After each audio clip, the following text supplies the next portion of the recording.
and welcome everyone to another adventure into reality.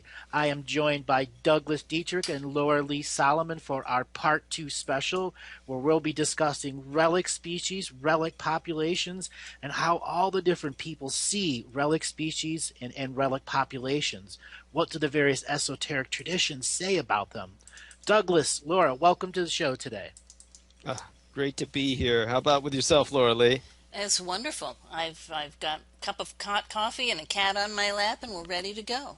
Oh, Yeah. what is the name of the cat? Baby girl. Baby girl. Well, everyone, we have an incredible show for you. For those of you who listened to the first one and put all the comments on the YouTube page and on the Facebook page, thank you so much. It was just a heck of a first show, and I want to thank both Douglas and Laura Lee. You guys really wowed a lot of people with the way you guys laid information out. Well, it's all thanks to your questioning and your ability to bring that information out. We look forward to more of that tonight.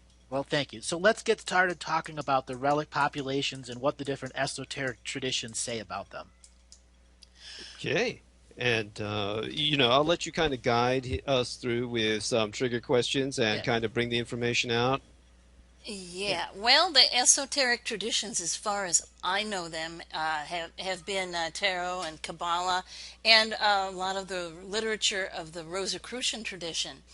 And one of the first books I ever got a hold of that had the word Rosicrucian in the title was Max Heindel's Rosicrucian Cosmoconception.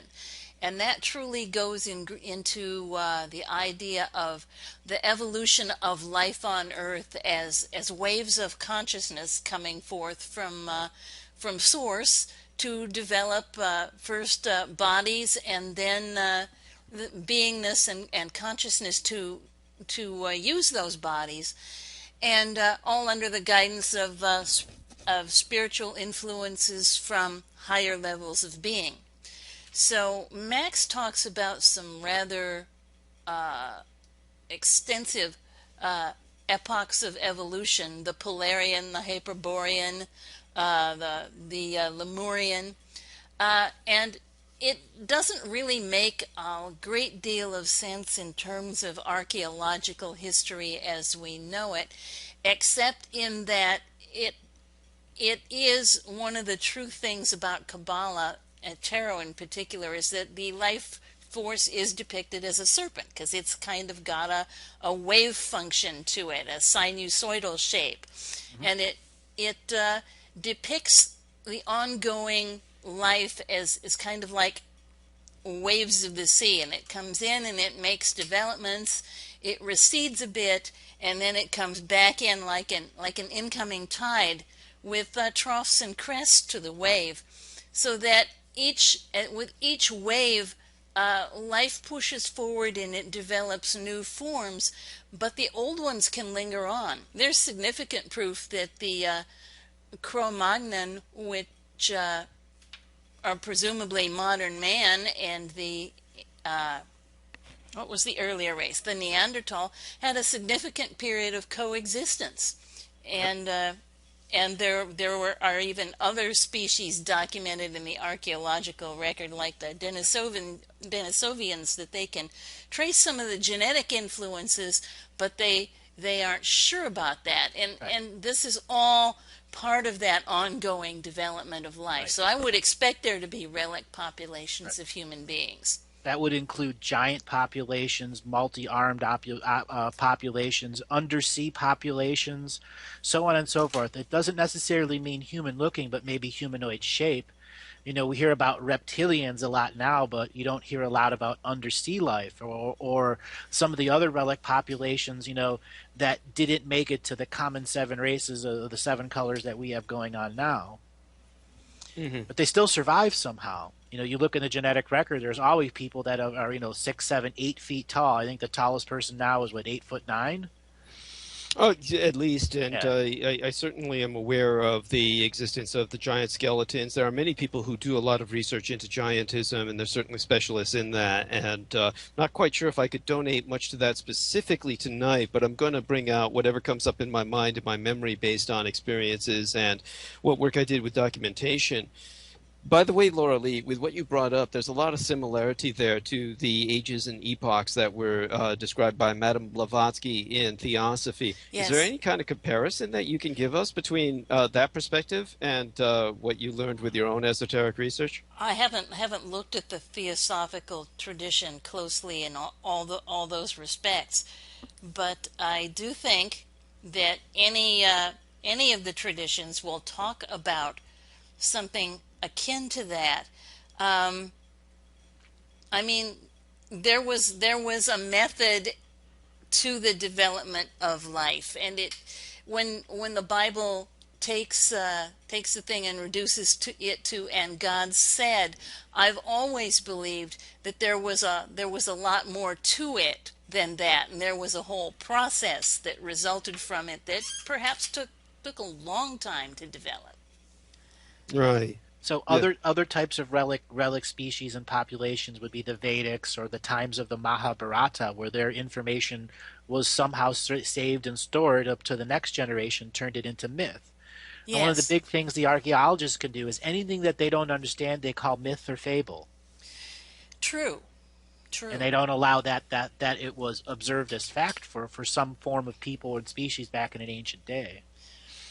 Yes. Well, I And can. There's a really clear example of that I've come across recently, and it's the idea of the Homeric poems of the Iliad.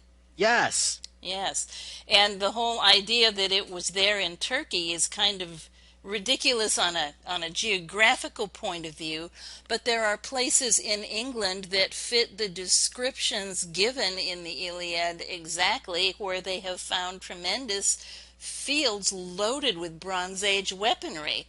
And Wow. there's at least one author out there. I think I don't quite remember his name at this point, but they wrote a book called "Where Troy Once Stood," and they are very clear that they believe it was in England, and part of that population withdrew into the Mediterranean area and took their place names with them, just like the folks here in the Americas and in Australia did when they started naming places for English settlements.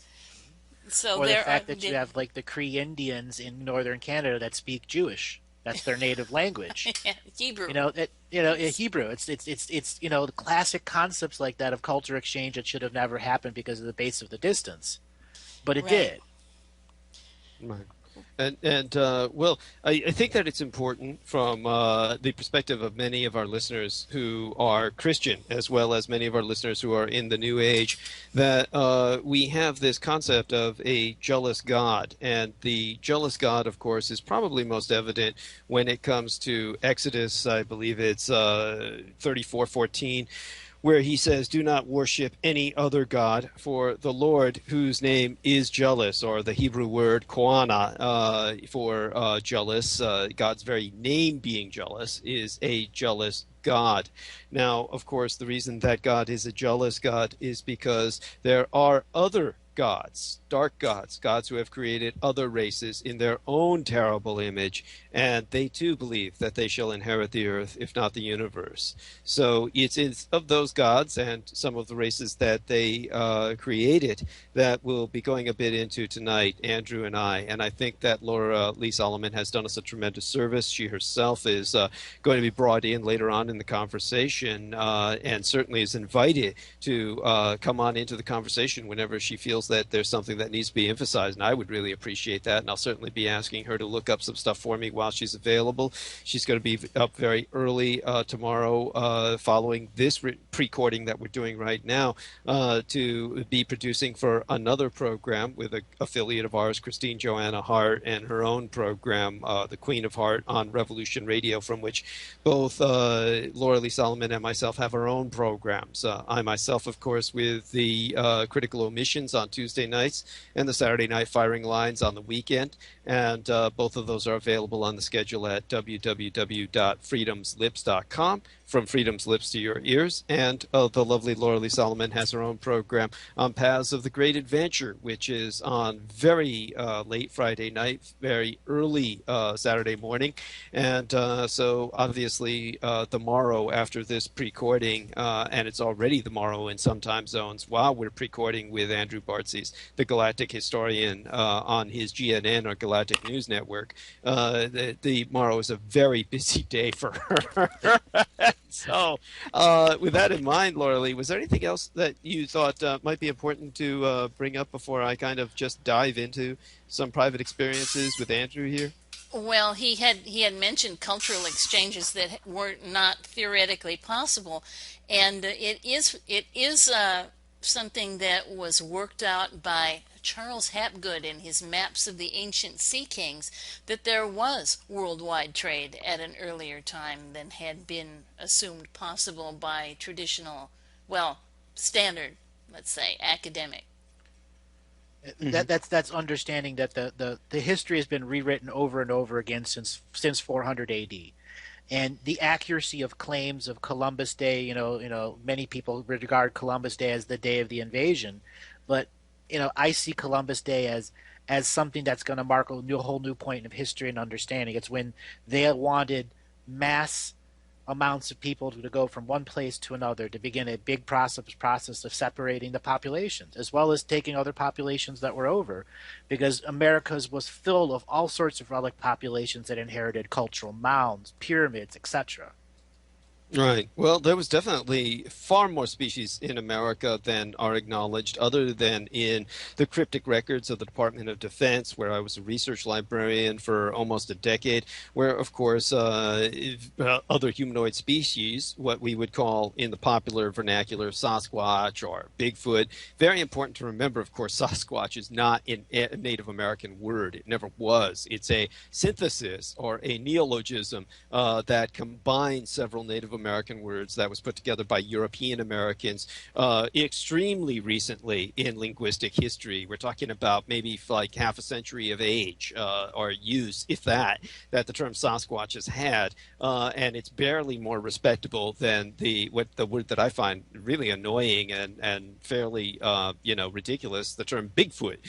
But what we are talking about is various kinds of hominids or humanoid primates on the North American continent that very much do exist. They're not necessarily what I'm going to be getting into too much tonight, if at all, because there are many people, again, who do a lot of research into that. My own experiences have been with different types of species that have been far less, shall we say, reported upon because of various infatuations that the public has with certain species that have been brought to their attention, and understandably so. Local people, we can call them that, people, local species of population like the Bigfoot or hominids of North America, etc. So that's understandable. You want to know what's going on in your own backyard. Of course, there are many other things that are going on since now the world is your backyard as a military empire that expands itself all over the world. And even though that empire is likely going to be in withdrawal and disarray and total collapse within the very near future, it's very important to take a look at what your empire has stirred up in various parts of the world. And with Andrew Bartzis' permission, I'll kind of start diving into that. One of the things that you're going to touch on is the Chachoa. So let's dive right in there. Sure. I think the Chachoa are something that's very important to get into. A lot of people have affiliated that with my name at this point. They know that I speak of them often, and I will get into that. And that brings us back into the Second World War. It brings us back into the war that's going on today and America's obsession with worldwide conflict. But I think a good place to start might be my own war, so to speak, which was the Gulf War, or Gulf War II. Known as the Operation Desert Shield and Operation Desert Storm. And Gulf War II differentiates it from the first Gulf War, which I was also a part of as a civilian. at a very young age when I was in high school and majoring in commercial illustration, and of course a librarian's aide at the Presidio military base. The Presidio military base, of course, was one of the most important bases in the United States, shall we say, constellation of bases across North America and around the world. It was the Western Defense Command Center, was responsible for all 17 western states of the United States, and the United States occupied Polynesian Kingdom of Atui, otherwise known as the Kingdom of Hawaii, made a state by force well after the Second World War, and of course under conditions that are so iffy that the United States government, its Congress in particular, formally issued an apology for its statehood. So its statehood remains open to question and is part of the story of what we'll be talking about. As a matter of fact, it is on the American occupied territory of Hawaii, now forcibly a state, but really an occupied kingdom, that we had a form of subspecies that is very mysterious, known as the Menehune. And the Menehune were a very small, pygmy, perhaps fairy race that occupied much of Hawaii, and basically among the islands they were sighted normally by many islanders, and they might have been the Polynesian or the Oceanian version in the Pacific of what the fairy folk were throughout Europe. And the fairy folk have been concluded by some anthropologists who were consulted by the military in its occupation of Europe as being an anthropological or anthropologically recognized subspecies of a race of sentience, sentient, self-aware beings that was exterminated by the massive waves of migration into Northern Europe that found their presence to be intolerable. And since that time, myth, as you say, has taken over, and it's common wisdom, if we could call it that, or at least common impression, that the fairy folk escaped, those that escaped genocide and extermination, into literally another dimension, and that they've hated humanity ever since. They view humanity, of course, as a bane upon the earth, and there are many concepts of the fairy folk. There's the concept of the Seelie court and the unseelie court, and people, of course, simplistically, with their background in a kind of simplistic or degraded Christianity in the United States, will think of this as like good fairies and bad fairies. But that's really not the case at all. The way people in Europe would perceive it, who have a solid grounding in their folklore, would perceive it. They would perceive all of these fairies as hating humanity, and it would be gradations of bad to worse in terms of how they would respond or treat a human being. Now, Jacques Vallée, who's a fellow San Francisco Strandé, lives in San Francisco's Greater Bay Area with myself. I've met him more than a few times, spoken with him personally, had the honor of that. And he's an individual who first wrote about the fairy folk as being the precursors to modern or postmodern ufological cosmology in terms of their impact on humanity and their interaction with humanity. He first wrote of this in the book Passport to Magonia. And within Passport to Magonia, he spoke of the similarity between abductions by fairy folk, missing time, people who were transported from one place to another, and basically experiencing much of what we attribute today to alien abduction. And so he had the feeling that perhaps many abductees or experiencers in the postmodern age are experiencing something that's been parallel to human experience for thousands of years, if not millions, yet we're only interpreting it with a technological filter. The fact that the grays or the aliens are considered so much smaller is often something that is attributed to the fairy folk.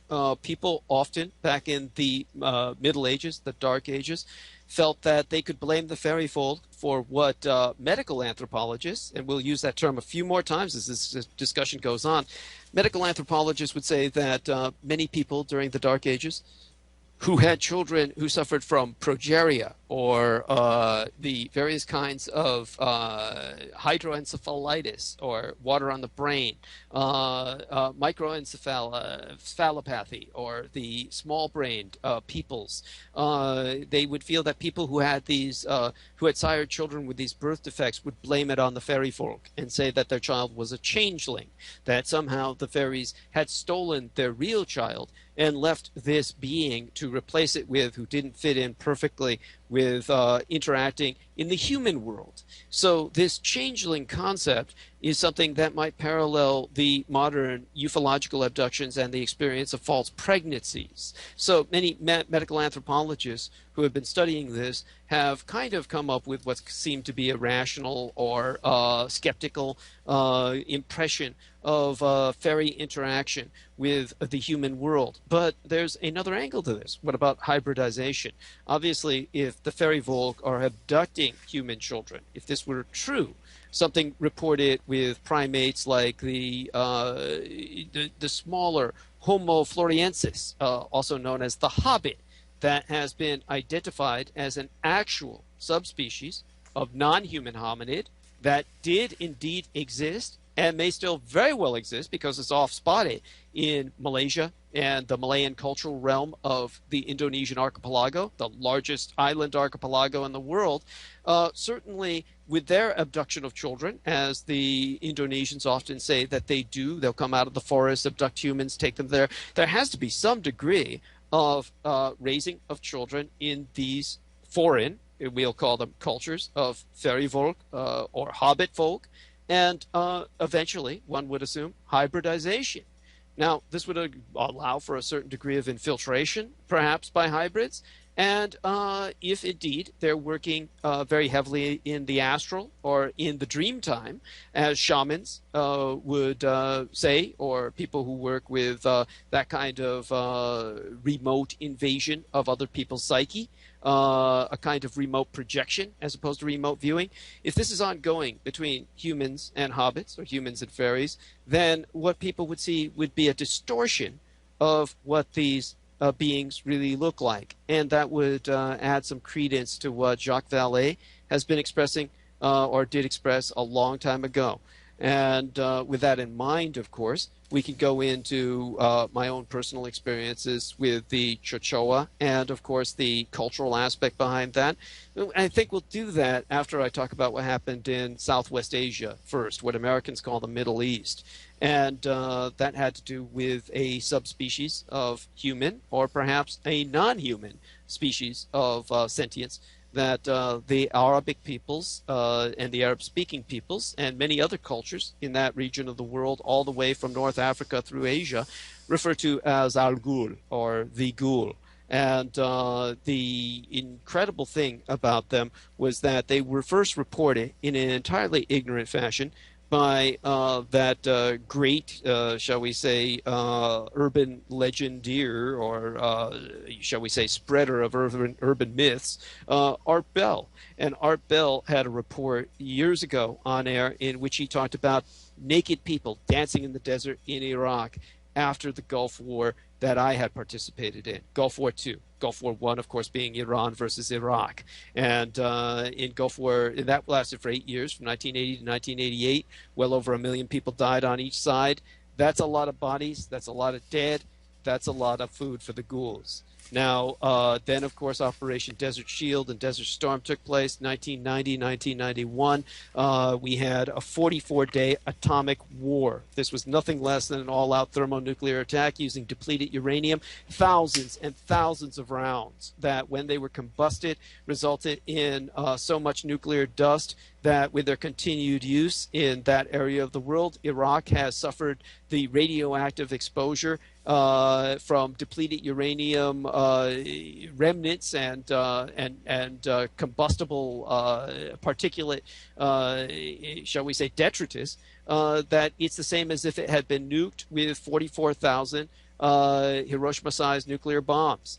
That is how awful that this pulverizing type of round was, and it was deployed all the way from its use in various kinds of rounds that were fired from airplanes, mortars, tanks, etc. Mostly supposedly to take out vehicles because it could go through them like a hot knife through butter. And but beyond that, of course, it left an enormous amount of dead bodies. Now, none of these were ever really disposed of in a proper or hygienic fashion. And of course, they're left to rot in the desert. Yes, many of them were. And what did people see after that? In the aftermath of that war, Iraq still stood for another 10, 20 years. Saddam Hussein declared a great victory because he was still in power and maintained his state for quite some time before the second invasion by Bush Jr. That's why a lot of Americans know about this sort of conflict in the Middle East, as they call it, as Bush War I and Bush War II. But when Bush Jr. invaded and destabilized and ultimately overthrew the Saddam Hussein regime, that was so much later that there had been people growing up all their lives who had never known about Gulf War I or Gulf War II. And so while he was in power for that period of time, the Iraqis who were driving through the desert experienced sightings of many naked people dancing in the desert that were identified by Western journalists or Western witnesses. Because when the Saddam Hussein regime still stood, it allowed journalists from England and other nations into Iraq. And witnesses to these events thought that they were ghosts of people who had died in the conflict. But the reality was they were something much more solid. And with all the bodies that had been left over, the ghouls fed until they were fat. And they were likely dancing off the calories. Quite honestly, the ghouls are famous for dancing at night to keep themselves warm by people who are familiar with that phenomena in Southwest Asia. But you had a situation, of course, from a distance. The drivers would see what would appear to be a normal human wrapped in very loose robes and a headdress common to the desert. But as the car would get closer and closer to these dancers in the desert, they would see the true nature become evident of what would be loose flabs of flesh. And these ghouls would be dancing in the moonlight, and the flesh would be hanging loosely from the wiring frame and off of their skeletal and gaunt kind of basic framework. Their flesh would flap and blow in the desert as if it were loose cloth. And they would appear, of course, to be quite emaciated and feeble. Of course, they were remarkably strong for their build. But as your car or SUV, mostly in those areas of the world, would pass right by them and they would look in through the windshield, you could see that their flesh on their face was drawn tight across their bare skulls. It would often even show signs of tearing when they'd been unable to feed for more than a few months or something of that sort. Now, you would think, of course, they'd been well fed after everything that I talked about, but obviously that kind of food goes very, very quick. And then you have a lot of probably what was a population explosion amongst their kind that left many more hungry, dancing at night. When it gets very cold, the temperature can drop to incredibly low degrees in the desert at night. Then they're moving in order to maintain body warmth and perhaps even to, as I said, shake off calories depending on whether they fed or not. We're never going to know exactly because no one has authorized or funded formal study of these kinds of subspecies because the Westerners deny their existence completely, and the Southwest Asians just take them, many of them, as a fact of life and never bother or even care to do research into these kinds of creatures. And who would want to? How could you when you pass by in your car at night and you see the most frightening features of their faces, which are their gray eyes, nothing more than orbs, glowing with a vapid, dull white light, and they seem to be alive and full of spite. I know because I've seen them. And yeah, many of these people have seen them watching from the darkness of a desert night, and they'll assume that they belong to some kind of nocturnal predator and not realize it's something like this that crawls on all fours to give just that appearance, as my squad found out. So when we did find out about him, it was prior to Desert Storm itself. It was during the time of Desert Shield.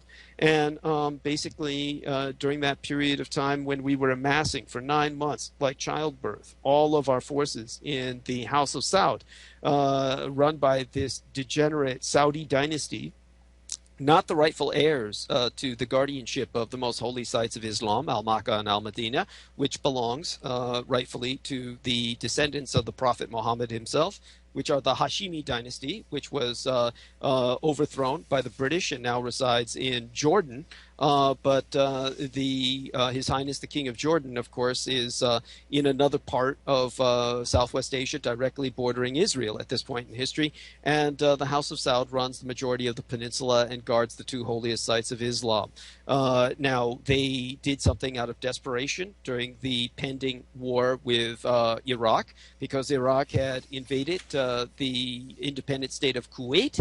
And this was because Kuwait had been slant drilling, stealing oil. Saddam Hussein had made his complaints known to the world, and he finally acted. Then the Americans, of course, prepared to counter-invade, and they spent forever accumulating the largest gathering of United States Marines in the history of the Marine Corps, far larger than any group of Marines that had been deployed with the expeditionary forces in Biala Wood in World War I or in Okinawa in World War II. So we were gathering all of these Marines, and we had as many as about 500,000 men eventually participating in Operation Desert Shield.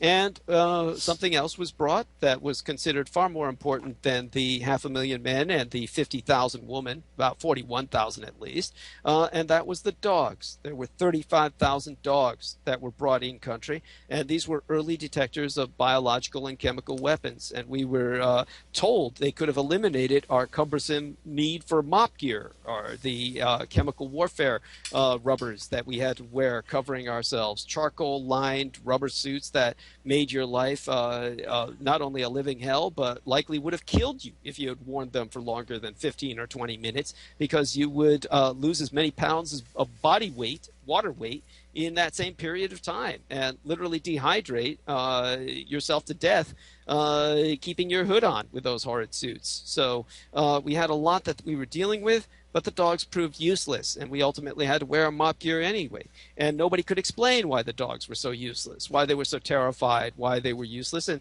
it gives you an idea of why in the Islamic culture they look on dogs as worthless. They look on them the same way they look at pigs. Of course, the Semitic people do not eat pork. They view the pigs to be filthy animals, dirty, and that's because pigs don't sweat.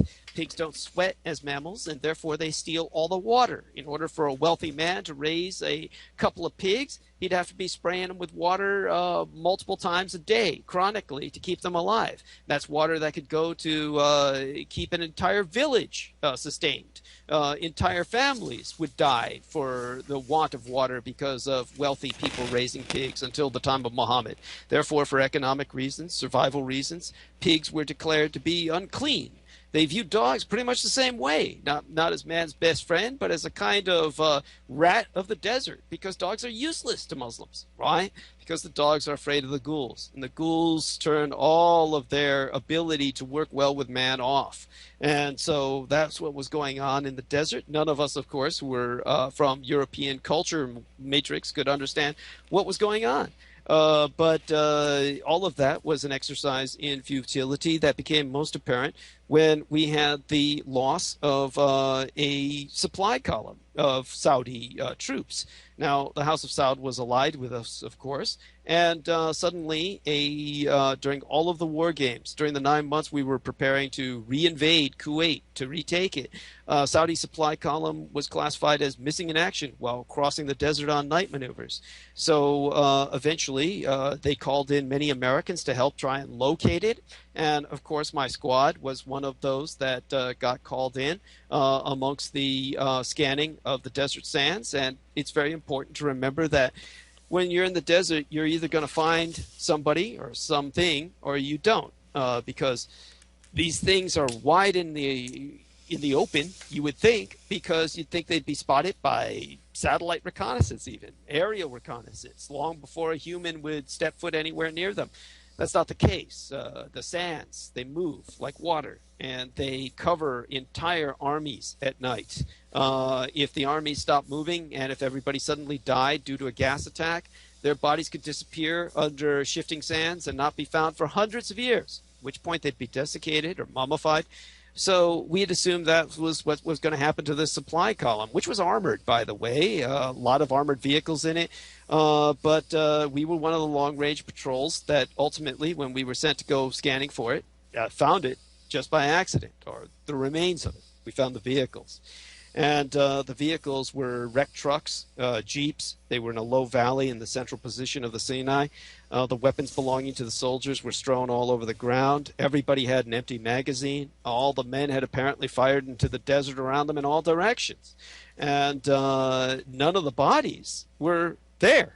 There was nobody there. We found scraps of uniform, all the spent cartridges, and of course we were told to go on searching, as well as many other people who joined in the hunt. And finally, again, my squad had the great misfortune, if you will, of encountering the remains. They were 44 miles away, if you can imagine that. 80 kilometers. We use clicks, or international measurements, the metric system in the military, because everybody else in the world does. How big was the convoy? Oh, the convoy was fairly large. We're talking about scores of vehicles. It was we're talking about 50, 60, 80, 2,000? No, about 2,000. About 2,000 vehicles. 24. That's large. That's enormous. That's a lot of fuel. That's a lot of men. That's a lot of manpower. Well, from the location of mostly what were supply trucks, nevertheless all armored and accompanied by armored fighting vehicles, not tanks, mind you. Not that like might the have Bradley fighting vehicles they gave to the Sauds. Like that, which were useless and proved themselves quite useless in that environment. Thank you, and were infamous for not working at all. I could go into that for hours. There's no point. People get my message and they get yours. But at any rate, we found the bodies, what was left of them, of the men, in a small depression 80 kilometers away, or clicks as we used to call it. Their uniforms had been torn away. That's why we found all the scraps on site. And these bodies were just bones. They were entirely stripped of flesh. And they weren't just bones. They were bits and pieces of bones. In other words, the bones were gnawed upon, broken open, the marrow sucked out. Very few remains of what you would call a coherent skeleton. Some of them were, and those that were more coherent looked like Halloween props. It's the first thing that would come to one's mind, but the flesh was stripped off of them. And oftentimes, as I said, with the bones broken and whatnot, the only thing I could think of was what, I didn't know how to interpret it at the time. But what I thought of later was when I was a mercenary in East Africa, that's how hyenas would leave bones of their prey. Hyenas, by the way, will swallow bones entirely and regurgitate them whole. That way they get the meat off of them with their digestive juices and then vomit out the bone, which they don't need. They don't crack it open to take the marrow, though. But the bone, because of the digestive juices, will often have holes drilled right through it or burned right through it, because digestive acid is extremely powerful. It'll burn through the floor. That's why people get ulcers. And that's why it eats through the stomach lining, and why you have to use Milax or get surgery to restitch your stomach if your ulcers are bad enough. Now, in the case of what I saw, it was something that I would recognize later in East Africa as looking very similar to what a hyena would do. Of course, there's no hyenas in the Arabian Peninsula. There's no hyenas in Southwest Asia. They're strictly an African phenomenon. So what happened here was also different. Like I said, bones were literally cracked open and the marrow sucked out, something which hyenas can't do because they don't have hands or opposable thumbs, or the teeth that are necessarily appropriate through that, though of course they can bite through bone, but they don't usually intentionally do that with the swallowing and regurgitation technique that they have. But in terms of the bodies, there was no evidence that could identify, as far as I could see, the identity of any attackers. It didn't look like anything, obviously, the Iraqis would have had the time, the energy, or the proclivity to have done. It looked like an animal's feeding nest ground. to you? well, kind of like that, but the fact was that this was nothing that I had ever seen in terms of an animal in the desert on that large a scale. That was just ridiculous. That would be like something that would accumulate maybe over years, Okay. generations. This was like something that, for all intents and purposes, must have taken place overnight.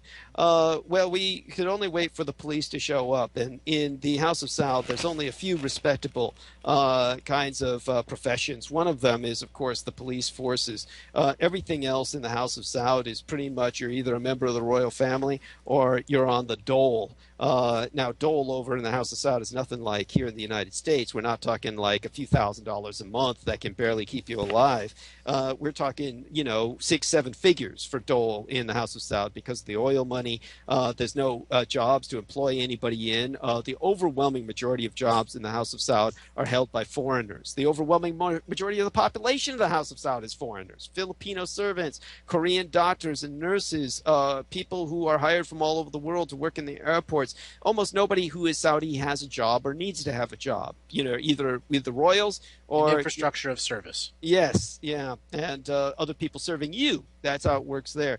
But one of the few places where you have nothing but Saudis working would be in their military and their police forces.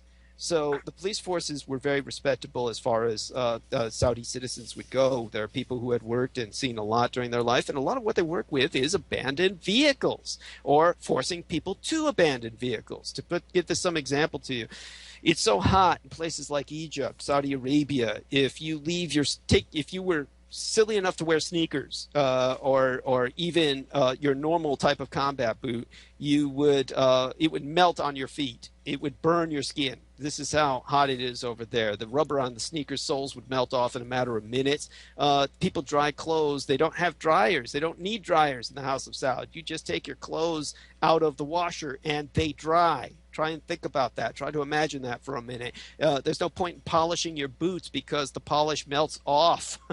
It's just a nightmare scenario. So what is it that people do in their cars? They have to have air conditioning. It is law. It is law to have air conditioning. If you are caught and your car does not have an air conditioner, you will be arrested. You will be fined. You will be forced to abandon your vehicle because you're maintaining that vehicle or driving it without air conditioning means you could die. You are risking the lives of your passengers, particularly if you have passengers.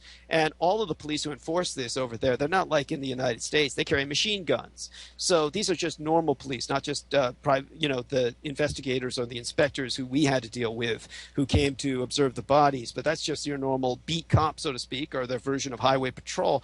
And so what happens is oftentimes because of the sand, the grit that gets into the air conditioning system, it'll fail. So what do people do? Well, with all the money they make, whether you're a royal or whether you're on the dole, you have so much money, your car is meaningless. It's just like something you abandon. So what people will do is when the police stop them and say, you got to abandon this car, your air conditioner is too full of grit to work properly, get out of it now, and you call a cab to get you and your passengers home, and then you can buy a new car tomorrow. And that's what people do. So they leave abandoned vehicles, SUVs, that, except for their air conditioners, are in mint, cherry, pristine condition, and the desert air and aridity keeps them that way for ages, years and years. So if anyone could think of a smuggling operation to penetrate the borders of Saudi Arabia and steal thousands and thousands of abandoned SUVs which line the roads in many desert areas, they would make a killing off of just fixing the air conditioner and putting it back on the market. But they're so wealthy over there, they abandon these cars, leave them on the side of the road. Now, all this is very important because this went into what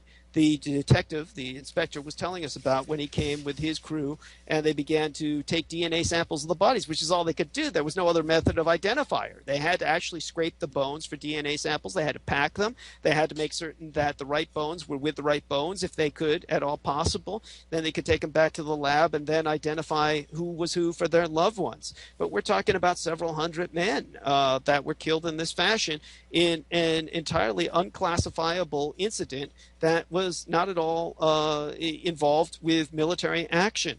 So what exactly did happen? So when I talked to the detective, there was nothing else to do. We had to be there for several days, well over 48. The flies must have been horrible. I'm sorry? The flies must have been horrible. What flies? There was no meat. There was no meat, nothing. Okay, Yeah, just the bones. Yeah. The bones had been stripped, and so we basically would be there, camped out during the darkness of the night, and then, of course, acting as a kind of security for the provided by the United States to help with the police in that effort, cooperating with them for reasons of diplomacy. And of course, when during that period of time, I had multiple opportunities to speak with the detective, and he was telling me that he had seen things like this before, but never like this. And he said that basically this was obviously a situation in which the ghoul had attacked. And he explained to me what he knew about them. He said that basically the origin of the ghoul was a mystery, that there were several legends, of course, but they tell mostly of hidden tombs and temples in the deserts of all over Southwest Asia, many of them older than the pyramids in Egypt and South America. And these temples and tombs throughout Southwest Asia were places of power that were places the jinn roamed or the ghoul would be at. That's right. They were dedicated to humanity's earliest deities as well as what the legend would say. And basically, what would happen was that the Ghoul were the servitor race of many of these ancient gods. Once man and Ghoul worshipped the same deities together. But the humans, of course, later bowed to a new god. And the Ghouls had hated them ever since. And so it's basically a kind of situation in which there was an ongoing race war, but the Ghouls had always needed humanity because they fed off of its dead. And they protected these unholy places. Even after the last of the human worshippers had long since died, they were basically the guardians of these places because they were places of worship for the Ghouls, a place of spiritual importance.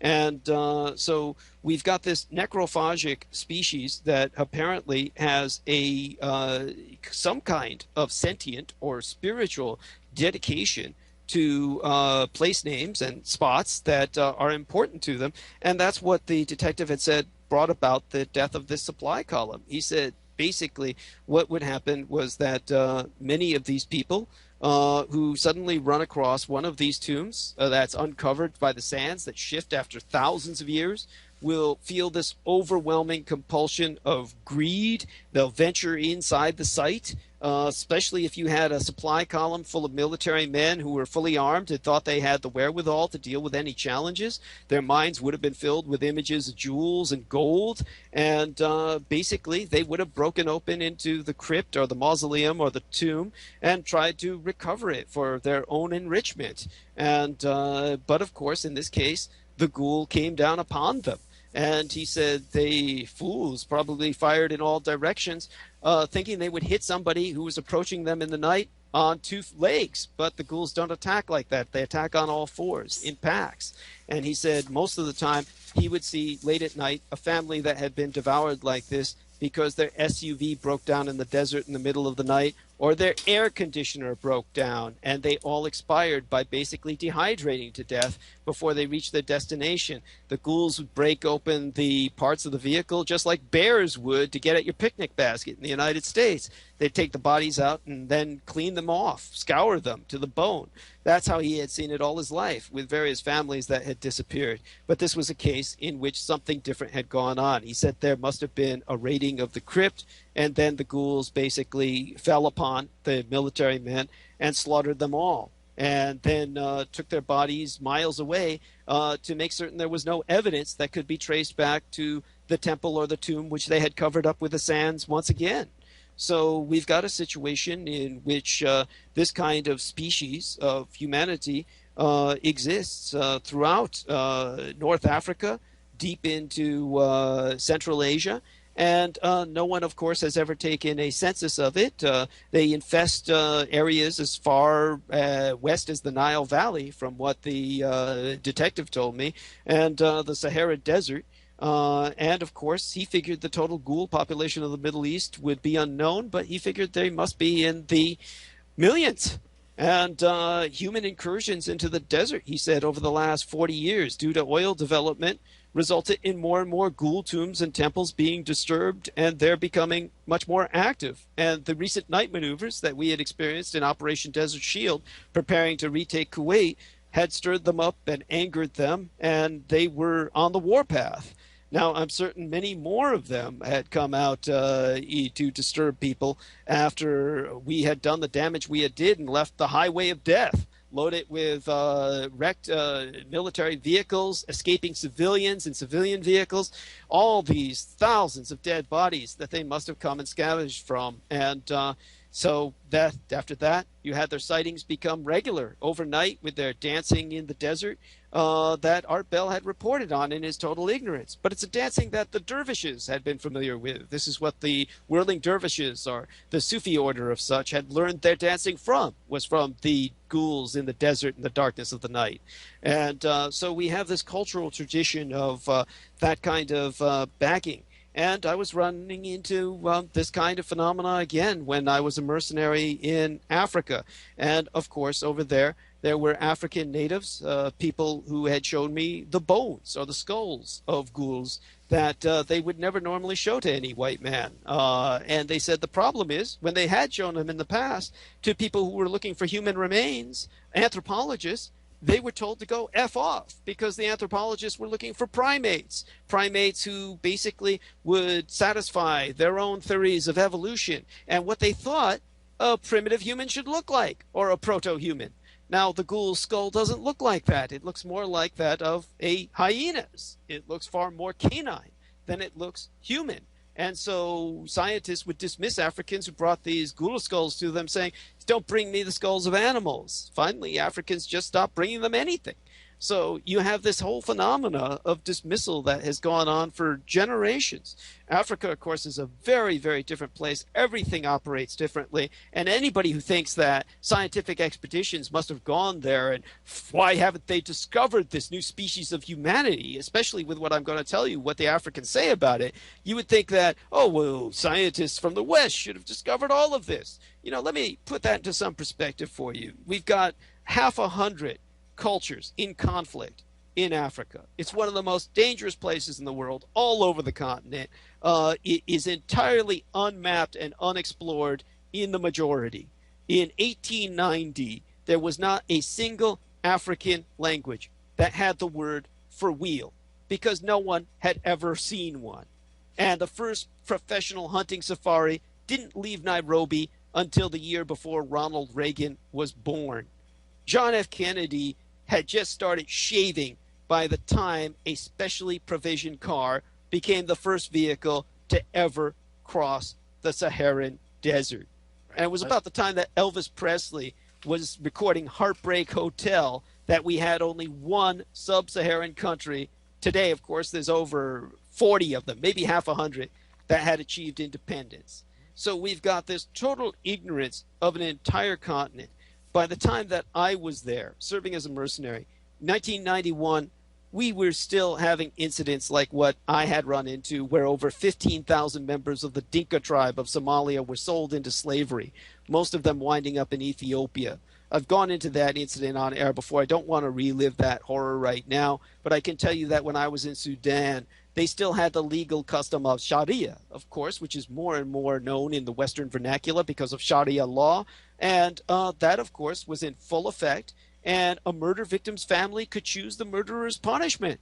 Now, when I was there in 1990, I saw both crucifixion and people boiled alive in oil that were chosen and lawfully administered. So we have a situation, of course, where your entire vision of reality is incredibly different from anything you would encounter in the West. And anyone who doubts that, think back about what I've said multiple times about Idi Amin Dada, who erected the statue of Adolf Hitler in his capital of Kinshasa. He, God, I have to ask my Executrix producer because of the two African nations that I was visiting, I keep getting their capitals confused after all these years. But I do believe Uganda's was either Kinshasa or Kampala, one or the other, and she usually corrects me on that. So I thank her for it, because without her, my memory would entirely collapse into a kind of senescence. But of course, when I was in his capital and saw that statue of Adolf Hitler, he was someone who was viewed as a villain by most of the West because of his fascist inclinations. He'd killed 300,000 of his countrymen. He dismembered some of his wives. But he's known as a hero to the Ugandans because his two successors, Dr. Obote and General Okello, killed far more of their fellow Ugandans than Idi Amin Dada ever did. So he was looked on as a just ruler. Now, of course, you've also got the problem of female circumcision. And it was Kampala was the capital of Uganda. Thank you, dear lady. Without her, all the marbles in my fishbowl of a brain would have fallen scattered out long time ago through the cracks. But of course, we've got the female circumcision, clitoridectomy. That's a ritual that's undergone by almost 80% of all adolescent Black African women living in those 40-plus nations south of the Sahara that I had been talking about. But probably worst of all, just to give people an idea of what Africa is really all about, very close to Uganda, we had the Central African Republic. And when I went in there, Emperor Bokassa had killed over 100 impoverished school children personally, face-to-face, in a single line. He lined them up and murdered them all with a fully automatic machine gun. Because they didn't have enough money to buy the school uniforms he insisted that they wear, which were made in his own factory. So we have a situation where human life is beyond cheap. And to give you even one more hint of this, Swahili is the lingua franca spoken all over East Africa. It is what your executive commander-in-chief, the man who claims to be your president, even though he has no birth certificate, he's a U.S. citizen, Barack Hussein Obama, his relation, the people he was born into, his family hails from Kenya, they all speak Swahili. And think about this and think about your president. In the Swahili language, there's not a word for woman. There's no such thing as woman in Swahili. The closest word they have for woman is manamuki. And that simply means female property. That describes human woman, mares, sows, ewes, female sheep, pigs, and human woman. It's just some kind of feminine property that a man can own or trade. And this is how they view women throughout Kenya, Tanzania, Uganda, parts of Zambia, in the language of Swahili. That's your president's roots, and that's the man who leads you now. Now, out of Africa, of course, we had this situation of all this death and a lot of feasting, a lot of disappearances, no one keeping track of who's going where in any general sense, and therefore much could have been done by the ghouls. And it's in the continent of Africa, underneath Africa, from the Atlas Mountains in Morocco across the Sahara into the Rift Valley, perhaps as far south as South Africa and the Cape. There were, I was told, a series of interconnected tunnels, caves, subterranean rivers, massive lakes, most importantly, the largest kingdom of ghouls found anywhere on Earth. The most civilized on Earth, if you could call them that. Organized, disciplined, hierarchical. Sentient with technology. Well, not technology necessarily, but at least cultured. Okay. And their artwork, which is normally not any part of ghoul society that one thinks of in Southwest Asia or into Central Asia, because such artwork would lead to clues, would lead to genocide, because humanity has always worked to exterminate the ghouls. Since the dawn of history, ghouls have been hunted by humanity. Just like you said, the fairy people were hunted to humanity or outbred throughout northern Europe. Yes, and as a result, the ghouls have created an anti-culture in most parts of the world. No literature, no art. Such artifacts might provide clues about their methods and hiding places to other races. Sticking with the oral traditions. That's correct. They don't not only dance, they also sing sibilant hisses, soft songs that humans would find bone-chilling. And, of course, the carrion eaters who prefer their meat well-aged. They usually take it fresh when something has died or becomes easy prey. But that's normally not what they go for. That's where the grave robbing comes in.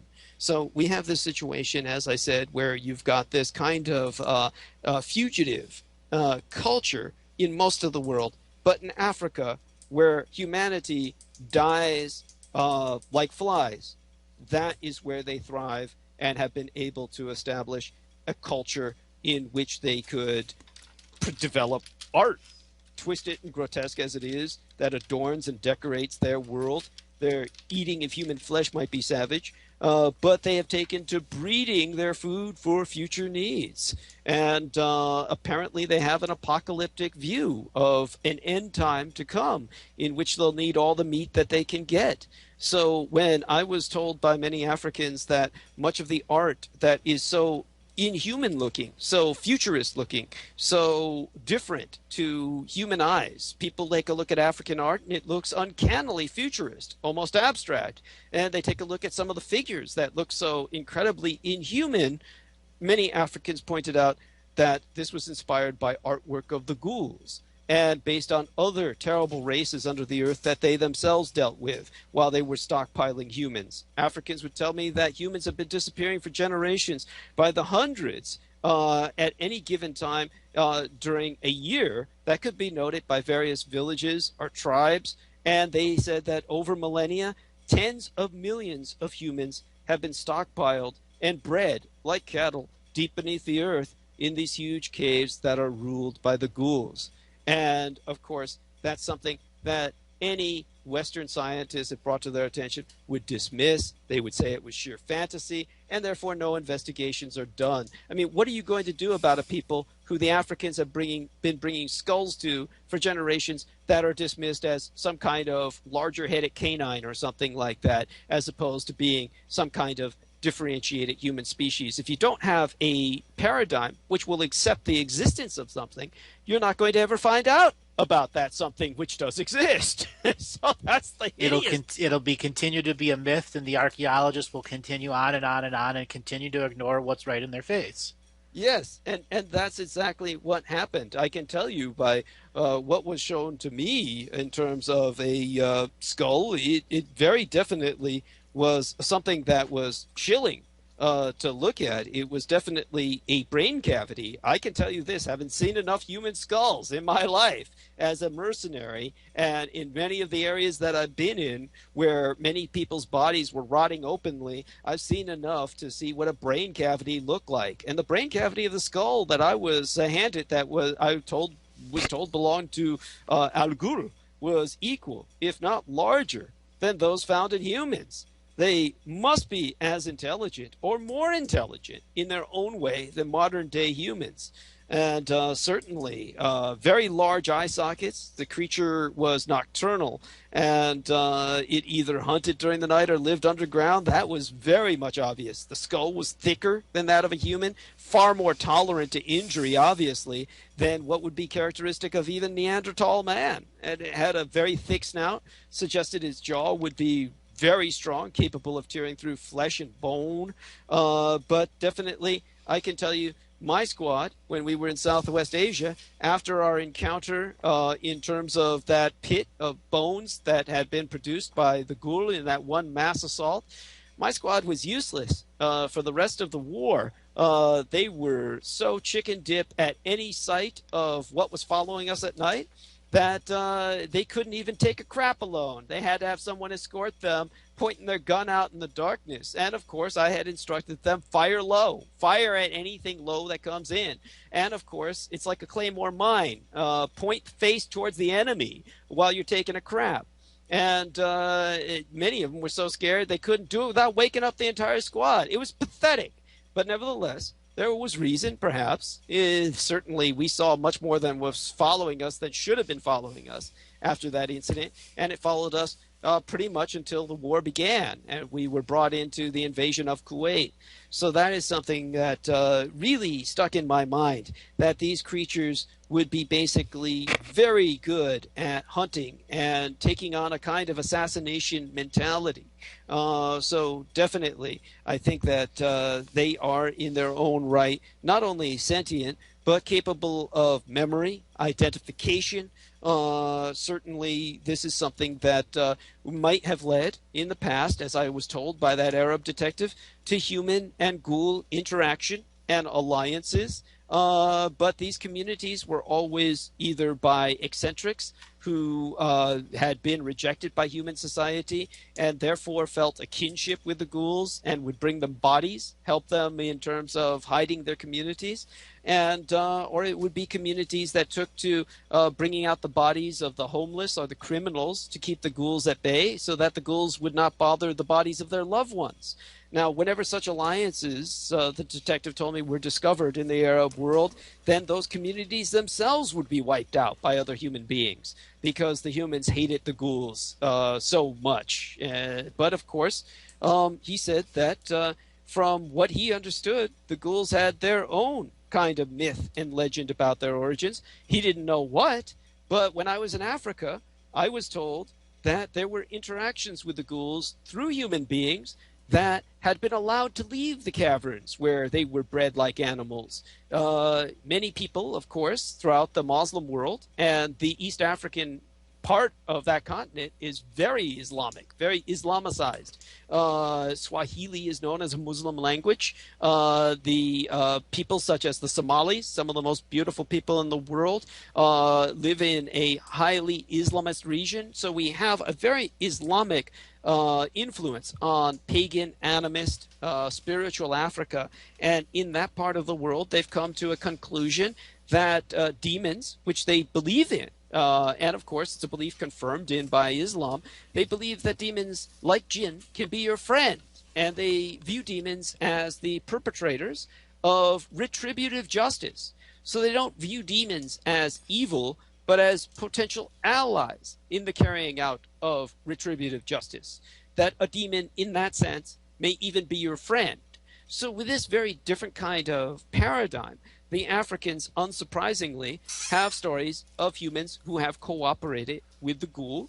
And what they spoke of was that humans were allowed to leave the caverns where they bred humans for generations who had known nothing other than being cattle or chattel within the caverns of the ghouls. And they would allow some of them to leave after chewing off their face. And once they chewed their face off to make certain that these people could never interact with human society, the humans were allowed to leave, because then they would go about in the Muslim tradition of covering their face with a headscarf and a face veil. And so these humans who were spies for the ghouls could go in amongst humanity in the Muslim world with their traditional covering of a face scarf, a hijab, and a kafia, and then return into the caves to report on their interactions, what they had found, so that ghouls were kept constantly abreast of what was going on in the surface world. You were saying before the largest ghoul community would have been in the Morocco mountains. Is it fair to say that the King Solomon's mines would have been some form of interaction with the ghouls of those underground territories? You know, that's a valid question. It's very legitimate. It's very interesting because we have the legends and the myths are the real history, if you will, from an occult sense, of King Solomon dealing with the demons and yes, calling forth the demons. And I think that that was something that was real. He was dealing with the jinn and the demons in a true occult sense. And if he was dealing with the ghouls, I don't believe that that's necessarily what comes down to us through history. The ghoul probably would have been, I think, if he came from that cultural matrix, he would have been more than aware of them. He might have been participatory in attempts to exterminate them, but he would not necessarily have lowered or stooped himself to working with them, whereas the summoning of demons and the binding of demons would have proved his power to all of his followers, because right, that as well as the ghoul demons or whatever belief system they were trying to hijack then. Well, amongst the Africans, the impression that I get was that the ghoul were very pragmatic creatures, and that they themselves had, through spies that had come on the earth, the surface world, and interacted with other humans, and were discovered to have their faces eaten off, or perhaps discovered as spies by human communities and interrogated before they were killed. It seems that the ghouls themselves say that when the Creator was done with the creation of short-lived humans, that the Creator felt that these humans would be dying all over the place, and before long the whole world would be covered with dead humans. So he created the ghouls to take care of the mess. And they felt that their persecution at the hands of humanity was an insult to the Creator, and that someday the Creator would see that the humans would get theirs. Someday. And so because of that, they have been stalking on humans and corralling them, herding them, breeding them as chattel animals for food for millennia in preparation for those end times. So that's the kind of cosmology of an entirely separate sentient species that is brought to us from the dry and arid deserts of the world. Now, of course, we're going to transition from that to other sentient species that, of course, I've dealt with during my lifetime, and kind of merge from that into the undersea species during this conversation. But Laura Lee Solomon, with what I brought up, does this ring any memories of yourself of what exactly you've been studying? Does anything that you have run into in all of your research, does any of this touch upon that? No, sir, it does not. Ah, well, definitely. We have many other people who have been basically getting much of their impression of these kinds of phenomena from popular culture. And popular culture, of course, is often conveyed through science fiction. And we know about Richard Shaver. And Richard Shaver wrote about a race called the Deros, or deviant robots is what he said their name was an acronym The for. underground people, yes. Yes, which live permanently underground. Now, obviously, I've spoken very much in the past. Nexus Magazine published a 3-part article amidst all the controversy and pain that I suffered through the ambush that was organized by Nexus Magazine, in which everything I had, basically as a veteran who's basically a sedentary fugitive and lives out of his travel bag, very much the way a Secret Service agent would. An entire life of a field agent is usually in portable bags, such as the sea bag of a sailor or the kit bag of a soldier. And my profession required everything I had, including most of my prized possessions from the Gulf War, to be carried, and all of that was stolen in a Nexus Magazine ambush when they arranged for me to go down to Australia. And of course, Virgin Australia was the airlines that stole it, probably turned it over, of course, to American intelligence, and was very proud to say they stole it. They said they operated a theft ring for luggage that stole from people all the time. There was nothing I could do about it. If I sued them, I'd have to go back down to Australia to sue them in Australian courts because it was a Virgin Australia franchise. So that's the horror of the kind of life that I deal with, is dealing with these kinds of criminals. So of course I've never dealt with Nexus Magazine since for arranging that ambush, which later on they admittedly had done, and or Virgin Australia with, of course, Branson, the same individual who flies Dr. Stephen Greer all over the world without his luggage ever getting stolen because he spreads his claptrap and his propagandistic puke and pablum. But in my case, of course, obviously I'm the enemy of the state. But one of the things that I spoke to Nexus Magazine about was Unterland, or the land below, because our world, of course, is not hollow. That's an obfuscation that's intentionally perpetrated with intent to discredit reality. Unterland is not the hollow earth, but the inner earth. In 1992, my final year of service as a Department of Defense research librarian, it was finally released to the scientific community at large, not the general public, to which such news was essentially illegible, but to the scientific community, geo-paleo-ecologists and the like, meaning the people who study the ancient environment of the planet Earth. It was then made known to the majority of them that were outside of military defense contract that our planetary mantle, the deep layers of the Earth's structure, contained loads of water that entirely dwarf the existing oceans.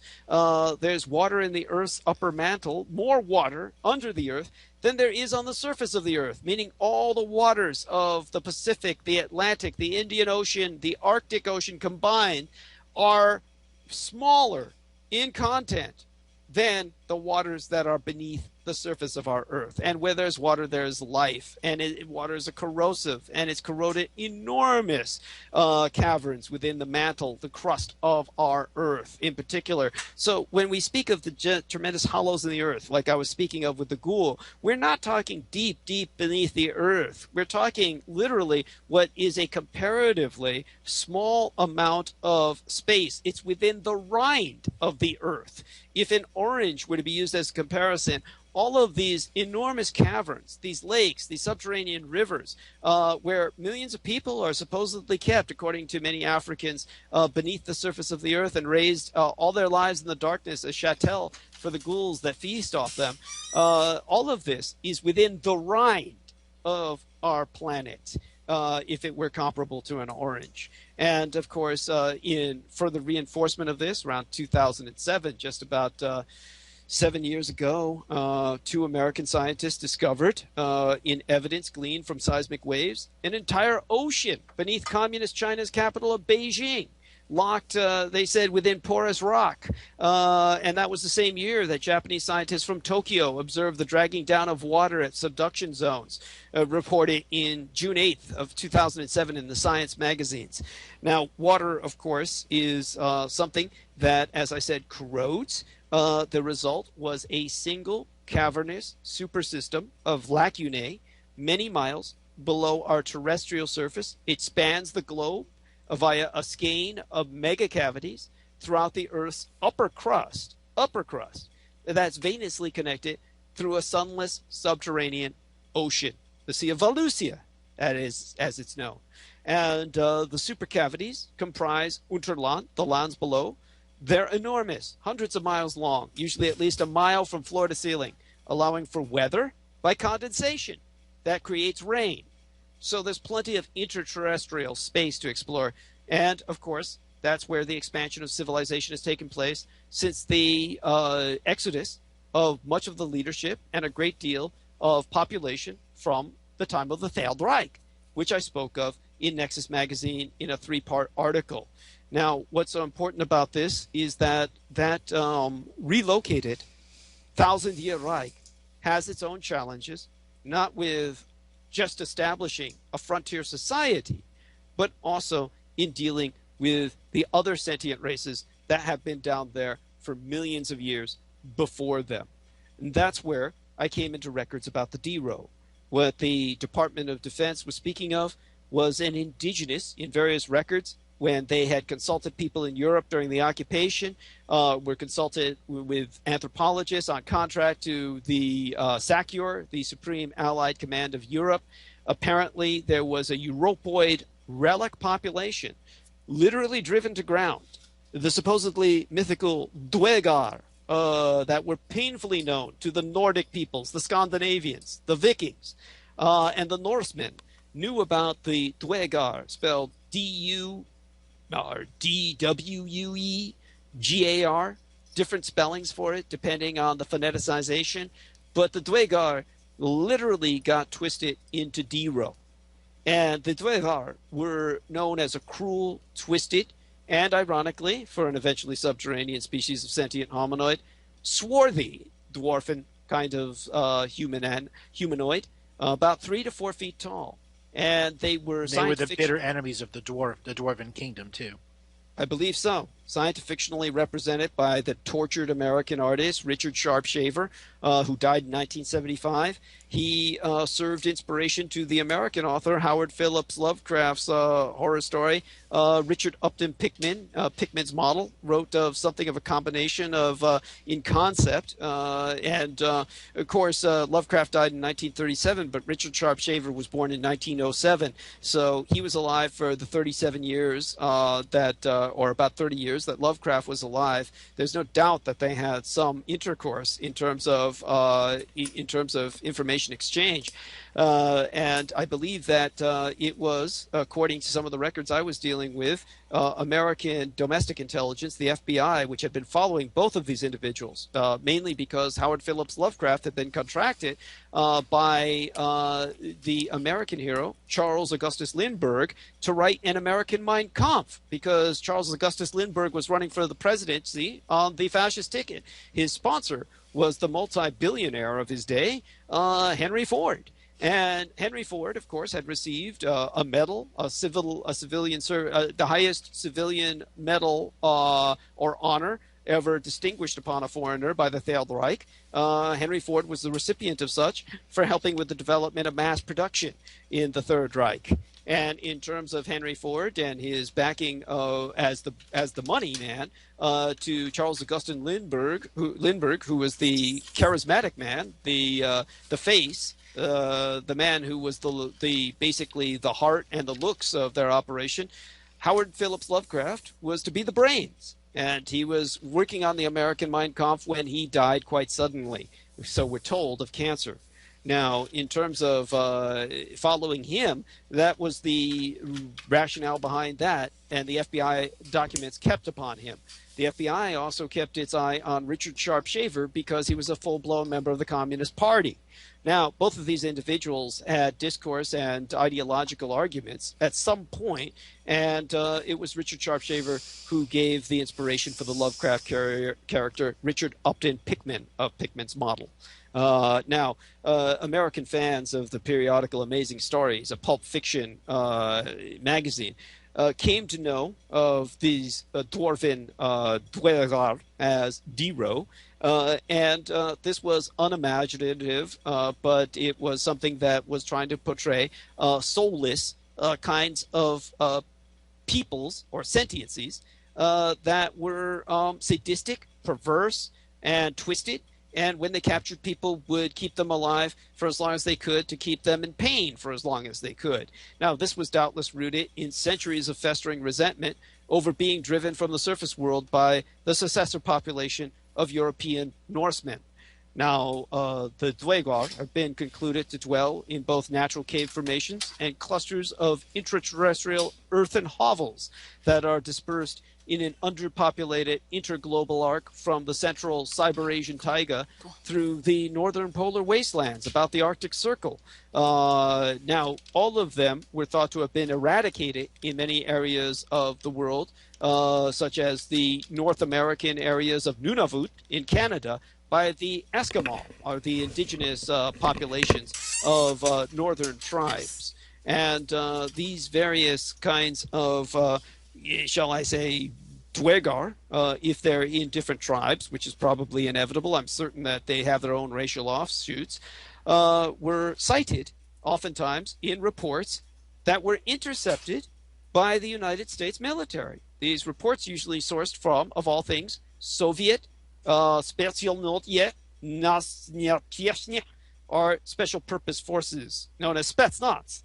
And the Spetsnaz was infamous for regularly infiltrating and patrolling Alaska and sabotaging pipelines, preparing the way for what might have been a potential Soviet invasion, but certainly doing nonstop reconnaissance. And these Spetskommandos would report back. Sometimes the reports were intercepted, but they spoke of what they called Dwergar, waving Novichmeisters, or some modern descendant of World War II era German machine pistols. And they said they had spotted Dwergar many times in their reports. The Americans would dismiss this. Most of the time they intercepted these reports from the Spetskommandos. They would say, oh, well, the Spets are giving us shit, that they're just basically passing out disinformation. Now, that didn't jive with other records that I dealt with, talking about the reality of the Dwergar. I think the Spetskommando were reporting what they saw.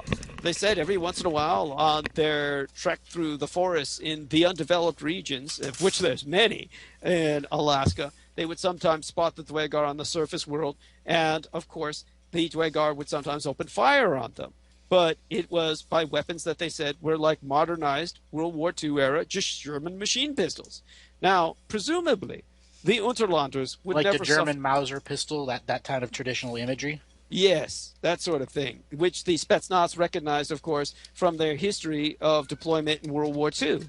Now, the Unterlanders, or the Third Reich in exile beneath the surface of the earth, would never suffer an alliance with their ancestral enemy that had been wiped off of the surface by their Nordic Aryan ancestors. And so, any more than their Teutonic Vorfahren, or forebearers, would tolerate the presence of the Dero, or the Dwergar. I'm certain that the Aryans interterrestrials, as the Americans refer to them as, would try and exterminate them or eradicate them. But so there must be an ongoing struggle between these races. And it's almost certain that these weapons were captured by the Dwergar, who probably don't have their own industrial base for development of such weapons and probably would never acquire them in trade. Those weapons would probably be either a trophy or even an objective for that particular genus of sapient in their conflicts with the Thousand-Year Reich in exile. But obviously, with all the challenges they have in the world below, the National Socialistisch Reich as reestablished under the earth probably is devoting too much energy to that to ever mount an invasion of the surface world. So it is probable that that is not a threat to the surface world in its foreseeable future. But there's something else, of course, that's affiliated on the Asian side of the axis, what the Japanese have spoken of as the Hachurui, the Serpent Men. And the Serpent Men were often affiliated in Asiatic tradition with Valusia. Now, Valusia, of course, comes down to the West through, again, pulp literature authors such as Robert Irvin Howard, or even more recently, a friend of mine, David J. West, who writes such kinds of adventure fiction. And we have, in the case of many of these short stories and novels, the concept of Valusia as a kingdom furthest to the west of the Thurian continent, or the Turian continent, in the age of Earth's prehistory, created and ruled by the Hachuri, the Serpent Men, until they were overthrown by the human slaves. Now, the term Valusian can refer to either the Hachuri, the Serpent Men themselves, or the humans of Valusia. But when that huge underground ocean was found beneath Asia, the Beijing anomaly, it was instantly referred to as the Sea of Valusia, because, as was often stated, the hills of Atlantis and Mu were isles in the sea when Valusia was young. Now, per the occulted or secreted traditions of ancient mythography, rendered popularly accessible to Western man by the works of people like Robert Howard or David J. West, we basically know that the natives to this world, the serpent people, evolved in the early to mid-Permian from what has come down to us as myth, but what does come down to us as myth as well from Buddhist tradition and the cosmology of the Buddhists is that when they are described, they seem to identify basal diapsid reptilian stock. So that would mean the serpent men aren't really serpents at all, because true snakes wouldn't emerge for another 100 million years at the time that the Hachururi were said to exist. So they would be some other kind of reptilian or humanoid. And the reason that they're so important to Buddhism is because they were known as the Dragon Lords. And it was stated that the Dragon Lords could also find enlightenment. So this is a part of Buddhist doctrine that people can research on their own and find out that, according to Buddhist doctrine, that these Hachuri are capable of benevolence, enlightenment, conversion to Buddhism, and even ultimately attaining a bodhisattva status themselves, becoming living Buddhas. Now, otherwise, on a more negative sense, they were known as masters of chemical and psychological warfare, maybe tailed, certainly venomous, partially through deliberate eugenics, or the maintenance of certain dietary habits, but they manifested normally a culture of intrigues, largely based on an obsessive tension between trust and treachery, until the advent of Buddhism. And then some of them apparently became converts because they entered the Buddhist records. So we definitely have a concept of these Hachurui that will enter the discourse as I speak now of the Chachoa. Now, the Chachoa are something similar to the Dero, kind of like an Asiatic Dwegar. And the Chachoa exist traditionally or historically throughout all of Central Asia into East Asia. And the Chachoa are recognized by anthropologists as alive and well and having an official language. So if anybody looks up the term Chocho, TCHO-TCHO, they will find Chocho is a language recognized by academia as an anthropologically vetable language. It's real. There are people who speak Chocho. I have met them in San Francisco, tried to get them employed by the San Francisco Police Department as translators for the Chocho minority, But the San Francisco Police Department refuses to recognize the existence of the Chocho, even though they're responsible for most of the opium smuggling throughout the greater San Francisco Bay Area region. So we've got this situation again of absolute denial of a reality. Now you might ask, why would they be in denial of this? What's going on with that? And mostly because I know this for a fact, having been in the San Francisco Police Department myself as a sworn enforcement agent of the law. In other words, I was an SFPD cop for a very short period of time before I was phased out with an injury. Namely, I went deaf in my right ear due to suffering chickenpox as an adult that was afflicted upon myself by a fellow cadet, an a-hole named Stephen Bartholomew. So here's a big F.U. to Stephen Bartholomew out there, who's now sitting pretty as a San Francisco County Sheriff. But at any rate, before I was phased out of SFPD, I was someone who knew how they operated, was working with them. That's when I was trying to get these Chocho speakers to be taken in by the SFPD as translators. That's when I was informed by the SFPD administration that we can't recognize the Chocho as even existing because the alphabet agencies, the FBI and the CIA, have told us they don't exist. So in other words, everyone on the street, as a beat cop, knows they exist or is somewhat aware of them or has some hint of their existence, or at least the veterans do. But most of them, when they get to a stage of awareness of it, realize they can never speak about it because it's something that is in the territory of the alphabet people, the FBI, CIA, the NSA, and all those people who they don't want around while they're doing their own work because it means more work for them whenever those people show up. But one might ask, well, how did this situation come to be? How did the Chocho get here? What are they about? And what they're all about is, of course, a tribe of Southeast Asian, as they turn out to be these days, pygmies. Now, originally, they came from Central Asia. They came from what was known as the Leng Plateau in Tibet. They are a kind of Sherpa, very similar to this kind of guides that will help escort people up Mount Everest, whose entire society is based on escorting people up Mount Everest. That's pretty much their economy.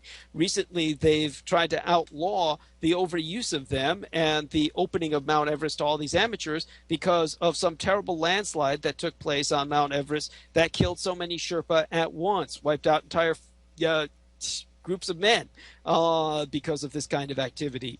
But their distant relations would be the Chocho. Now, the word Cho means black magician in Tibetan. The Tibetan language uses Cho as the very word for black magician.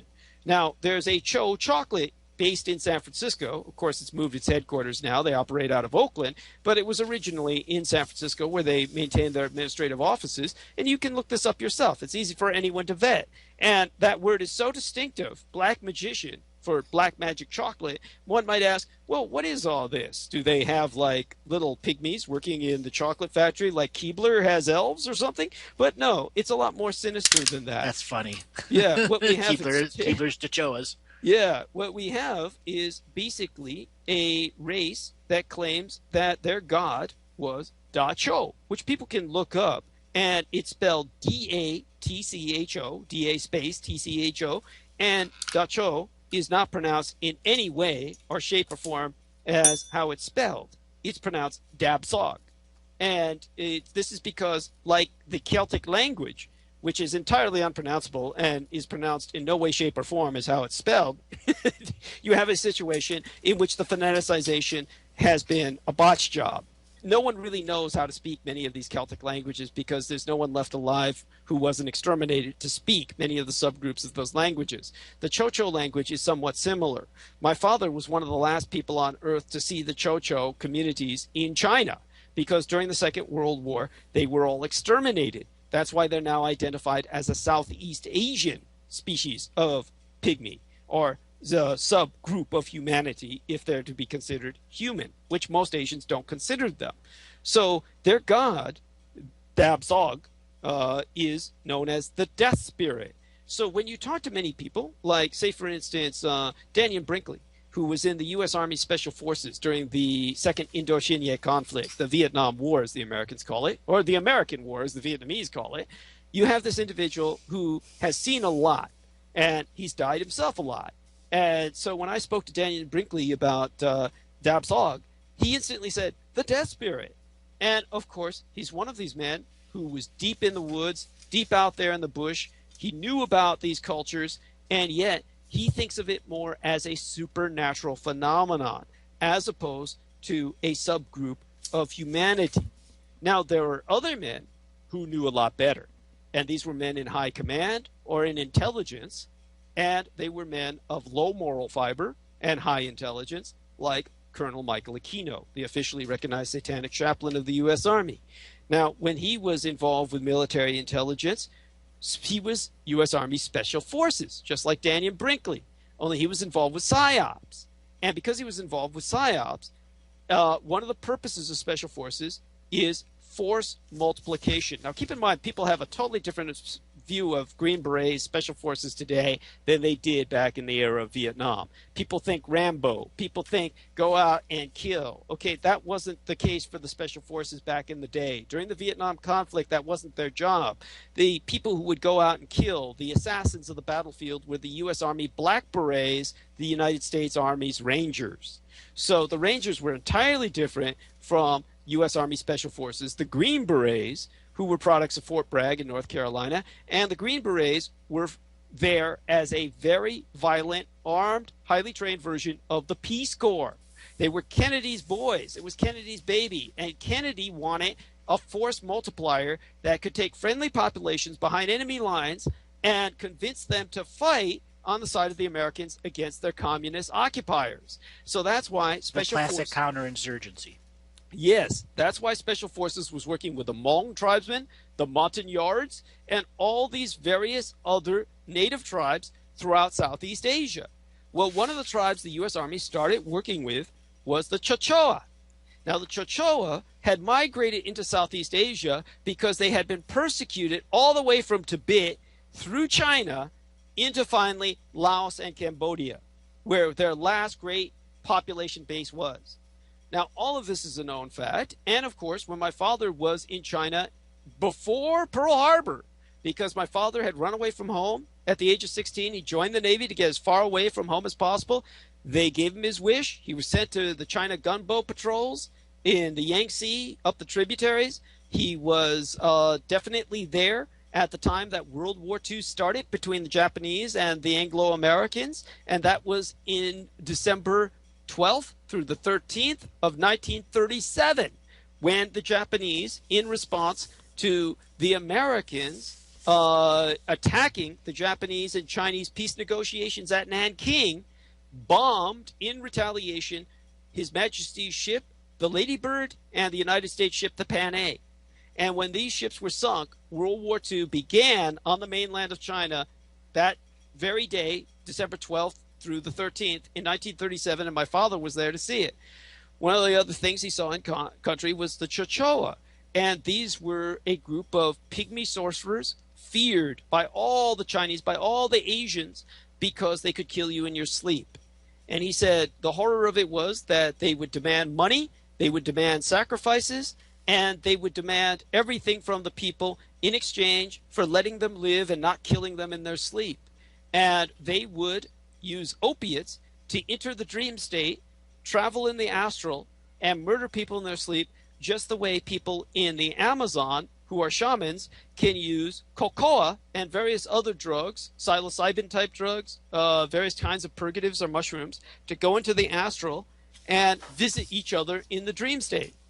So they can travel in a person's dreams, invade them in their sleep, their space, and kill them. Now, this existed for thousands of years in the state of terror until the Japanese showed up. Now, the Japanese are immune to the invasion of their sleep and dreams by the Chachoa because the Japanese are not Asian. The Japanese are the Caucasians of Asia. Their descendants come from, by their own mythology, the sunken continent of Mu, or Muvaya, and, of course, they are interbred quite heavily with the Ainu, who are all Caucasians, and the only pure Ainu are Caucasoid Japanese, live now on Hokkaido, the Sakhalinsk and Kursk island chains in northern Japan, And of course, they're viewed as kind of like the Native Americans or or Indians, if you will, of the frontier of the Japanese islands. Now, they are pure Caucasian, and that's anthropologically undeniable. The interbreeding of the Japanese with those people make the Japanese the hairiest Asians in all of East Asia. They're not viewed as Asian by any other Asian peoples. And of course, this is proven out in their genetic immunity to nocturnal attacks by the Chachoa. Now, because the Japanese were immune to the Chachoa attacks, the Chinese, the Vietnamese, people all over Asia allied and collaborated with the Japanese, and many of them begged in return that the Japanese exterminate the Chachoa. For that reason, the Chachoa were the only ethnic group in all of Asia that was signaled out specifically by the Japanese high command for total extermination. Now, people might say, well, that's horrible. No one deserves that. But take a look at what happened in Laos and Cambodia. The Satanist, Michael Aquino, said the Chocho are black magicians and they kill people in their sleep. We need to bring them back to the United States, and we can kill anyone all over the world in their sleep with these people. And that's when the CIA took over, which Aquino never forgot and never forgave. And Aquino used to tell me, someday I'm going to get back and get the Chochoa back under military command when I get my man in charge of the CIA. Later on, what happened was General Petraeus, for a very short period of time, an army general, took over the CIA, and the one thing he did was he transferred the oversight of the Chachoa communities in the North American continent back under Army responsibility. Now, people might be a bit confused and say, what are you talking about, Chocho in North America? How'd this happen? Well, the Vietnam War happened, and the Vietnam War stopped. And when the Vietnam War came to a crashing halt, and you had the withdrawal in 1973 and the final evacuation in 1975, you had all kinds of Vietnamese boat people who came to the United States by the tens of thousands. Now, of all of those immigrants, we remember many of them were people who had cooperated with the Americans to fight the communists, the Montagnards, the Hmong, all these Laotian tribes. And, of course, they were brought over, as far as the high command was concerned, simply as food for the Chachoa. Psychic chattel, cattle, for them to psychically feed off of through their attacks. Because in Laos, all of the Laotian Hmong tribesmen have a central pillar in their villages which they would sacrifice animals to. And they would sacrifice these animals and bleed them onto the blood column so that their ancestors would be fed and placated, and their ancestors would guard them in their sleep from the ravages of the Chachoa. When the Hmong and the Laotians were brought over to the United States, there was nothing in the cities, architecturally or otherwise, that would equate to a central pillar which they could make sacrifice unto to protect their communities. And I could hear them die in their sleep. When I grew up in the Tenderloin of San Francisco, now known as Little Saigon, that's like a Chinatown for the Vietnamese in San Francisco. I grew up in one of the largest ghetto complexes known as El Cerrito Apartments. It still stands today. I believe it's 270 Turk Street. And on 270 Turk Street, where the El Cerrito apartment stands, it's one of the largest complexes, what the San Francisco Police Department used to call the compound in the entire Tenderloin ghetto, which was called the Tenderloin because the cops who cruised it got hazard pay and could afford tenderloin steak every night. So you've got this horrible situation in which the Laotian, the Hmong tribesmen were dumped out of Vietnam as the offal of war. They're trying to adapt to an entirely urban environment when they were all country people. I could hear them screaming in their sleep at night while they died because they were all suffering sudden unexplained nocturnal death syndrome. Now, they claimed that they were visited by Da Cho, or what's spelled as Dabsog, D-A-B-T-S-O-G, and Da Cho was, of course, this horrible death spirit that was represented by its worshippers, the Chachoa. Now, we airlifted over 100,000 Hmong, Laotian, various other kinds of tribes, the Montagnards, to the United States, and with them, we imported 40,000 Chachoa. into the United States and Canada. Now, you might say, how'd they pull that off? How could they do that without people recognizing who are all these pygmies? Well, that's quite easy. That was due to Operation Baby Lift. Operation Baby Lift happened when you had SPOVO, its original term, Support for Vietnamese Orphans, organized by all these American volunteer agencies who wanted to bring all of these Vietnamese orphans who were Amerasians, the products of black or American rape of Vietnamese prostitutes, created all of these half-breed hybrid kids that the communists were going to exterminate. So many churches said, we've got to bring them to the United States or they're all going to die. They'll be killed by the communists. So they had entire cargo planes that they were able to arrange to airlift thousands of babies back to the United States. So in April of 1975, with the fall of Saigon and the North Vietnamese army tearing up that entire area, the Presidio military base where I worked became the destination for at least 1,300 tiny refugees, infants, that came through Operation Baby Lift or SPOVO. Now, World Airways lifted them to California, and then military planes, cargo planes, were in assistance, and they would actually fill these military cargo planes with shoe boxes that they would put the infants in so they could carry hundreds in the plane at a time because they were desperate and the situation was urgent. The Presidio military base converted this entire drill center, this large hall known as Harmon Hall Reserve Center, into a nursery. And they brought in doctors, nurses, cooks, drivers, security, 24-hour shifts, all volunteers.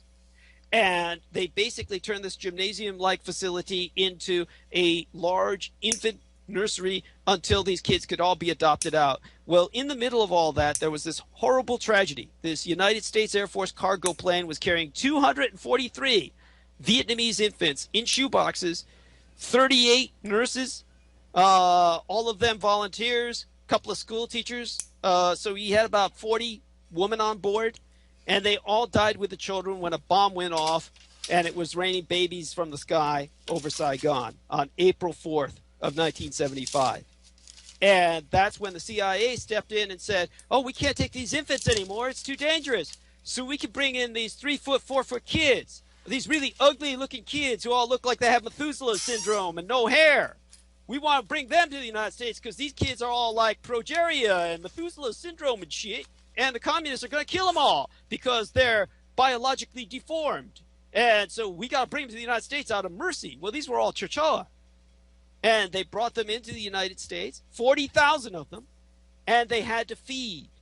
So at night, they fed off all these Laotian and Hmong tribesmen that were all in area in the same apartment building as me. And I know exactly what their symptoms were. They were described by the woman who ultimately was dealing with this problem, a medical anthropologist by the name of Dr. Shelley Adler. And Dr. Shelley Adler convinced Congress and the U.S. government this was a real problem. She said, look, 70% of the Hmong tribesmen and Laotians who have fled the Vietnam War are dead. The Cho have attacked 60% of all the Laotians and Vietnamese refugees in the United States. Every single male has been attacked by the Chachoa and has experienced a near-death experience or a near-Sun's experience, and many of them have died. Now, that's 3 times the normal United States population experience of the old hag syndrome. Now, she pointed out the fact that this was due to the central pillar. There was no central pillar in American houses or apartments for them to conduct sacrifices onto. And so first the government said, we'll convert them to Christianity. And they won't believe that crap. But it turned out that any of the Hmong who converted to Christ and abandoned their native spirit traditions had the highest fatality of death rate of all, 72% death ratio. So she said it doesn't work. They can't convert to Christ. We have to put them into the countryside where we can set up refugee camps. They can have village and clan groups and make their sacrifices to their ancestral pillar, or they're all going to die off and you're going to be responsible for genocide. So finally, Congress funded a rural exodus into the countryside of the Hmong tribesmen and the Laotian refugees in 1981, between 1979 to 1981. and they began to make their sacrifices again, go back to their native traditions, and they stopped dying. And it was around that time that the symptoms of sudden unexpected nocturnal death syndrome began to be categorized, documented by Dr. Shelley Adler, because she had been working with this to convince Congress. And she said, the Da are known to be monsters beneath the earth who venture forth at night, but they're really something else. She couldn't identify what it was, but she said whatever it was caused, in the first stage of invasion of someone's bedroom or their place of sleep, a sense of panic, extreme fear, a second stage of paralysis, a third stage of chest pressure, a fourth stage of a sense of alien presence in the room that was neither animal nor human nor spirit, and the fifth stage was a sensational disturbance, auditory, visual, tactile, and finally the sixth stage was you'd wake up dead. And so she categorized all this. All of this is on record. All of this is vetable. People can look this up.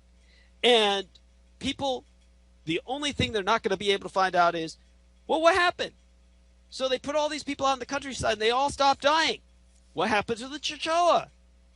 Well, aside from the fact that the triads, which is an Asian word for a criminal underworld gang or mafia type of cabal, the Cho triads run much of the Asiatic crime scene in the greater San Francisco Bay Area. That's why when I was working as a cop, I said, you people need to bring in translators who speak Cho-Cho. And I knew one, and I brought it to him. I said, this man speaks Cho-Cho. I have seen the Cho-Cho. My father had seen them in China. When I first saw the Cho-Cho, I was in that El Cerrito apartment complex. We all faced inward in this horrible little yard, you could call it like that, which surrounded by skyscrapers the size of our buildings, you know, tall buildings. Ours was 10 stories tall for the Tenderloin. As far as I was concerned, it was like a skyscraper. It had 100 units, 10 units on each floor. Some of those units got entirely destroyed by fire. Some entire floors got destroyed by fire because the Hmong tribesmen in the Laotians had never worked with gas ovens and constantly blew themselves and their apartments up. So we had this situation where these people would use their toilets because they had never seen plumbing before or toilets. They would use that to wash their vegetables in. So we had very primal country people from out in the jungle trying to adapt to this new lifestyle while they were being attacked in their sleep at night and dying. Just a horrible nightmare scenario that I grew up in. And one time when I looked out at the other apartment, the entire building was shaking. This is why they have armies. When they cross a bridge, they make them break step, because if an army maintains march across a bridge, it can cause vibrations that will collapse the bridge. So we had a bunch of little men I thought were children that were all marching in step, in place, shaking the entire building across the street. And I said, what are they doing? And my father said, those are Chachoa. He said, I saw them in China. He said, they're performing a sacrificial ritual right now. And of course, it was this thing they had in a sack. I think it was a human infant. We couldn't see it because it was a squirming thing in a sack. Might have been a pig. I'm certain it was a human infant. And they stabbed the sack until it bled out into a chalice, and they were chanting. And my father said, that's a fertility ritual. They can't have babies normally. They have to kill in order to reproduce. It makes them fertile. And we called the police. The police, of course, never showed up in our area, and nothing was ever done. So whatever happened to the infant, it was too late, and we went back to our lives. But the Cho-Cho, when I described to other Asian people from Southeast Asia what I had seen and what I had saw, they said, well, that's impossible. No one sees the Chachoa. They're like the fairy folk in Europe, is how they interpreted them. Something that everyone knows about, but nobody sees. But that's because they didn't want to see them, because they thought to see them was certain death. I didn't come from that cultural matrix, so I didn't have that blinder. And I was able to see them, and my father identified them. And now, of course, you've got them running industries in the San Francisco Greater Bay Area, and their triads mark out their own territory. And, of course, their triads are responsible for various kinds of distributions of heroin, opium, various other kinds of drugs that are popular now and making a resurgence throughout the United States. But beyond the economics of it, how is it that these people are feeding? Well, it was around the time that all the Hmong tribesmen in the Laotians were transferred out into the countryside and relocated. that Americans started getting nocturnal visitations from little alien greys. As well as sudden infant death syndrome spiked up all around the country. That's right. And that's when you had Whitley Strieber write Communion.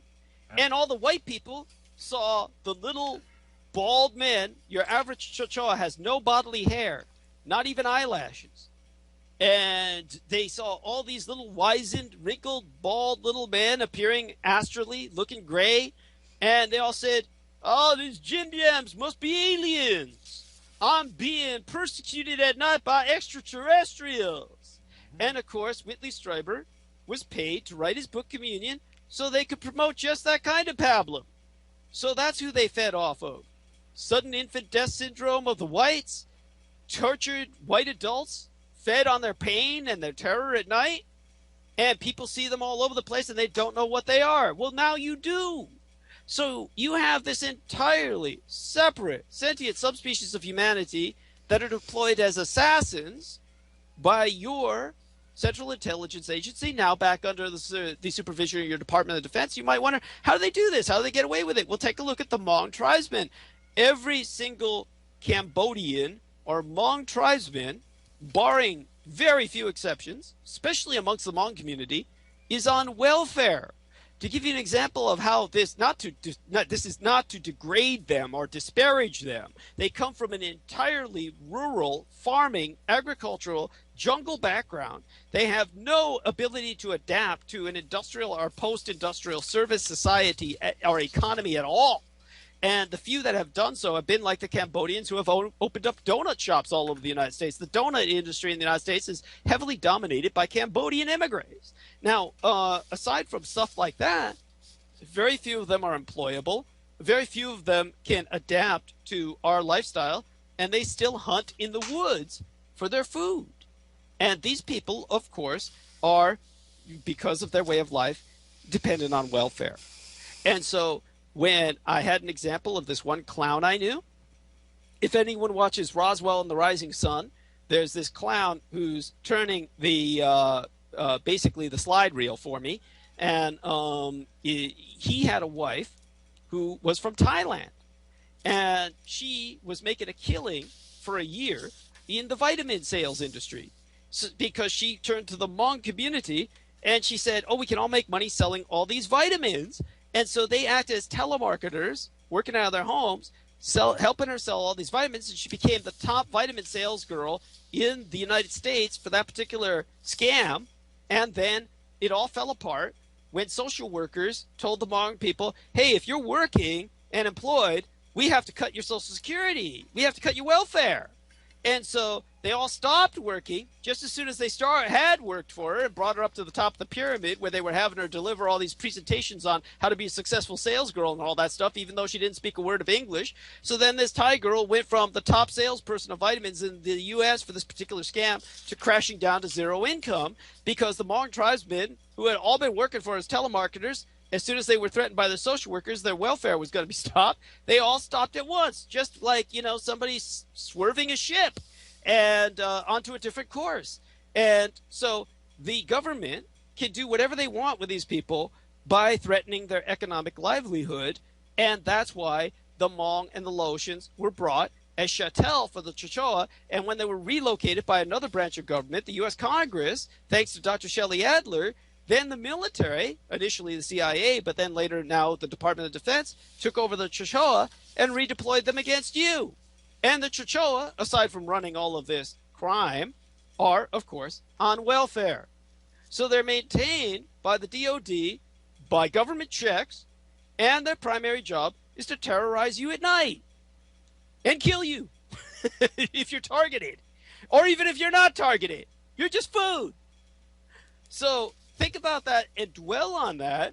Think about the Japanese being... And it was the ancestral offerings that kept them protected. One of the big things that I'm talking about is keeping your ancestors appeased, the 7 previous generations and the 7 future generations, and understanding how to come to balance with that. And I think that's a very key thing that you mentioned is as a connection with the land. And it's within that connection of the land, people were able to create a power grid and protection format that would limit the ability for things to feed upon you in a nighttime harvest scenario.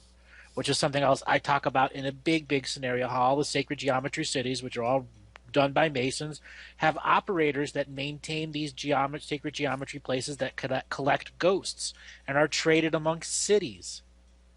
Yes, and I think that that's very important, especially in the, shall we say, the geomantic parameters of San Francisco and how screwed up it is as a Oh yeah. portal.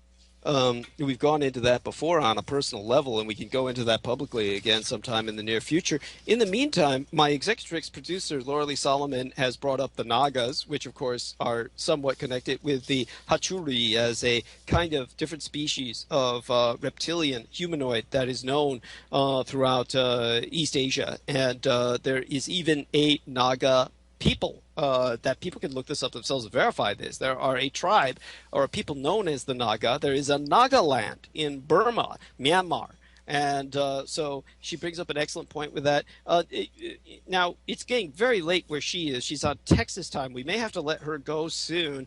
I believe it's about 10:30. It's bordering on 10:30 p.m. over there, and she has to get up very early in the morning. We'd best let her go. Are you going to stay with us for a while longer, Laura Lee, or how do you feel about that for tonight's pre-recording? I'm good for the present. Okay. Would you like to mention something about the Naga that you feel needs to be brought up that comes to mind? No, but I was very fascinated with what you were saying, what you both were saying about the whole alien phenomena and the protection of one's ancestors. I Right. would be kind of interested in hearing that elaborated on a little further. How do people do that? Yeah, how do they do that, Andrew? And by the way, we will certainly. So, can you stick with us for another 30 minutes before Andrew and I kind of go for maybe another half hour or an hour after that Sure. ourselves? Yes. Okay, good. Oh, by the way, do we? This is going to be a question that needs some answering.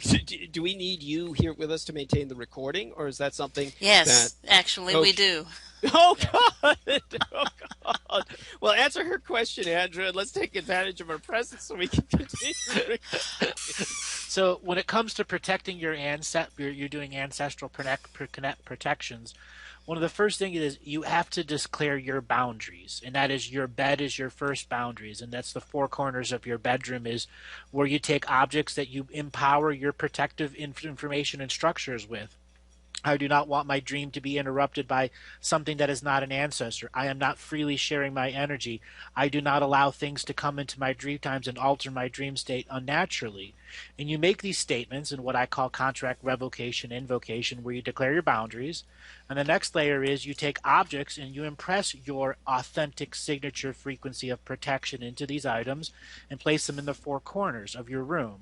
And then when you have children, you do the four corners of your house and then the four corners of your property, which creates three layers. So if any ancestral entity was wishing to interact with you or do some form of harm to you, it must go through three full layers of your will to get at the core being of you. The fourth layer is where you protect, the in between your bed and your mattress is that space that you can put protective objects and symbols that can do heavy forms of protecting you from the old maid sitting on your stomach, or the example, the Chachoa that are feeding off of you over long periods of time, because they are harvesting feeding entities, and there's many different types of them. Some are non-corporeal, never take a physical form, but can feed on 40 or 50 people simultaneously because they've given enough power away in their own psychosis and fear of the being itself. By taking the fear away, giving yourself the adequate projective boundaries, and then create some form of ritual and ceremony that brings other ancestors into your protection. That is your angelic beings, your spiritual guardians, all the other things that you've worked with in the process of going to a more higher understanding of life values. To impress into your reality, I do no harm to any sentient kind, and any sentient kind that wishes to do me harm must deal with all seven past, present, and future ancestors in this moment of now, to create what I call spiritual courts of equity. So any sentient being wishes to work with you, it must go through the filter of ancestors, so all of its motives, positive, negative, could be understood by the unity factor of those ancestors who have already dealt with this type of species interaction. That's your out loud voice. And then from a magical process, it's to do alchemy. This is where I recommend people to brew their own beer. And it's never intended to be drunk. It is only intended to be used as an energy absorption process or an energy adding to an area. What I recommend is if people are into this process of ancestral understanding, you make soups, you spread those around your yard. But when you get good enough at alchemy, when you're brewing your own beer, that beer is alive. You can put it under your bed, put it next to your bed as a very powerful talisman that is alive, that has your signature frequency teachings of self-protection. Beer brewing is ancient of days. There are many esoteric traditions and practices that impress its magical properties into beer, alcohol, so on and so forth. Those will be the great tools of the next generation of sorcerers who wish to step forward and say, I wish to operate in spiritual hygiene, and I will make sure that my bedroom and my home doesn't have doorways for these entities to come in. Okay. That's very important. I'm very glad that you have brought that up. And I think that while we still have the gift, of course, of Laura Lee Solomon with us, we'd best talk about some of what I think is important now with the current genocide that's going on of sentient beings. And you might think some of these sentiencies that I've described are somewhat deserving of genocide from what I have articulated. But that's not the case with all of them. And since we're speaking of relic populations, I want people to understand that there are relic populations that your government, that same United States government, which I have described as the ultimate of evils and serving the ultimate of evils, what they are at war with. Now, one of the things I brought up about the Chachoa was the immunity of the Japanese race to their nocturnal attacks. Their immunity was such that that's one reason why I feel no threat, being 25%, a quarter Japanese myself. My mother was half Japanese, half Chinese. Her father was Chinese. Her mother was Japanese, and a very rare combination for that time and day.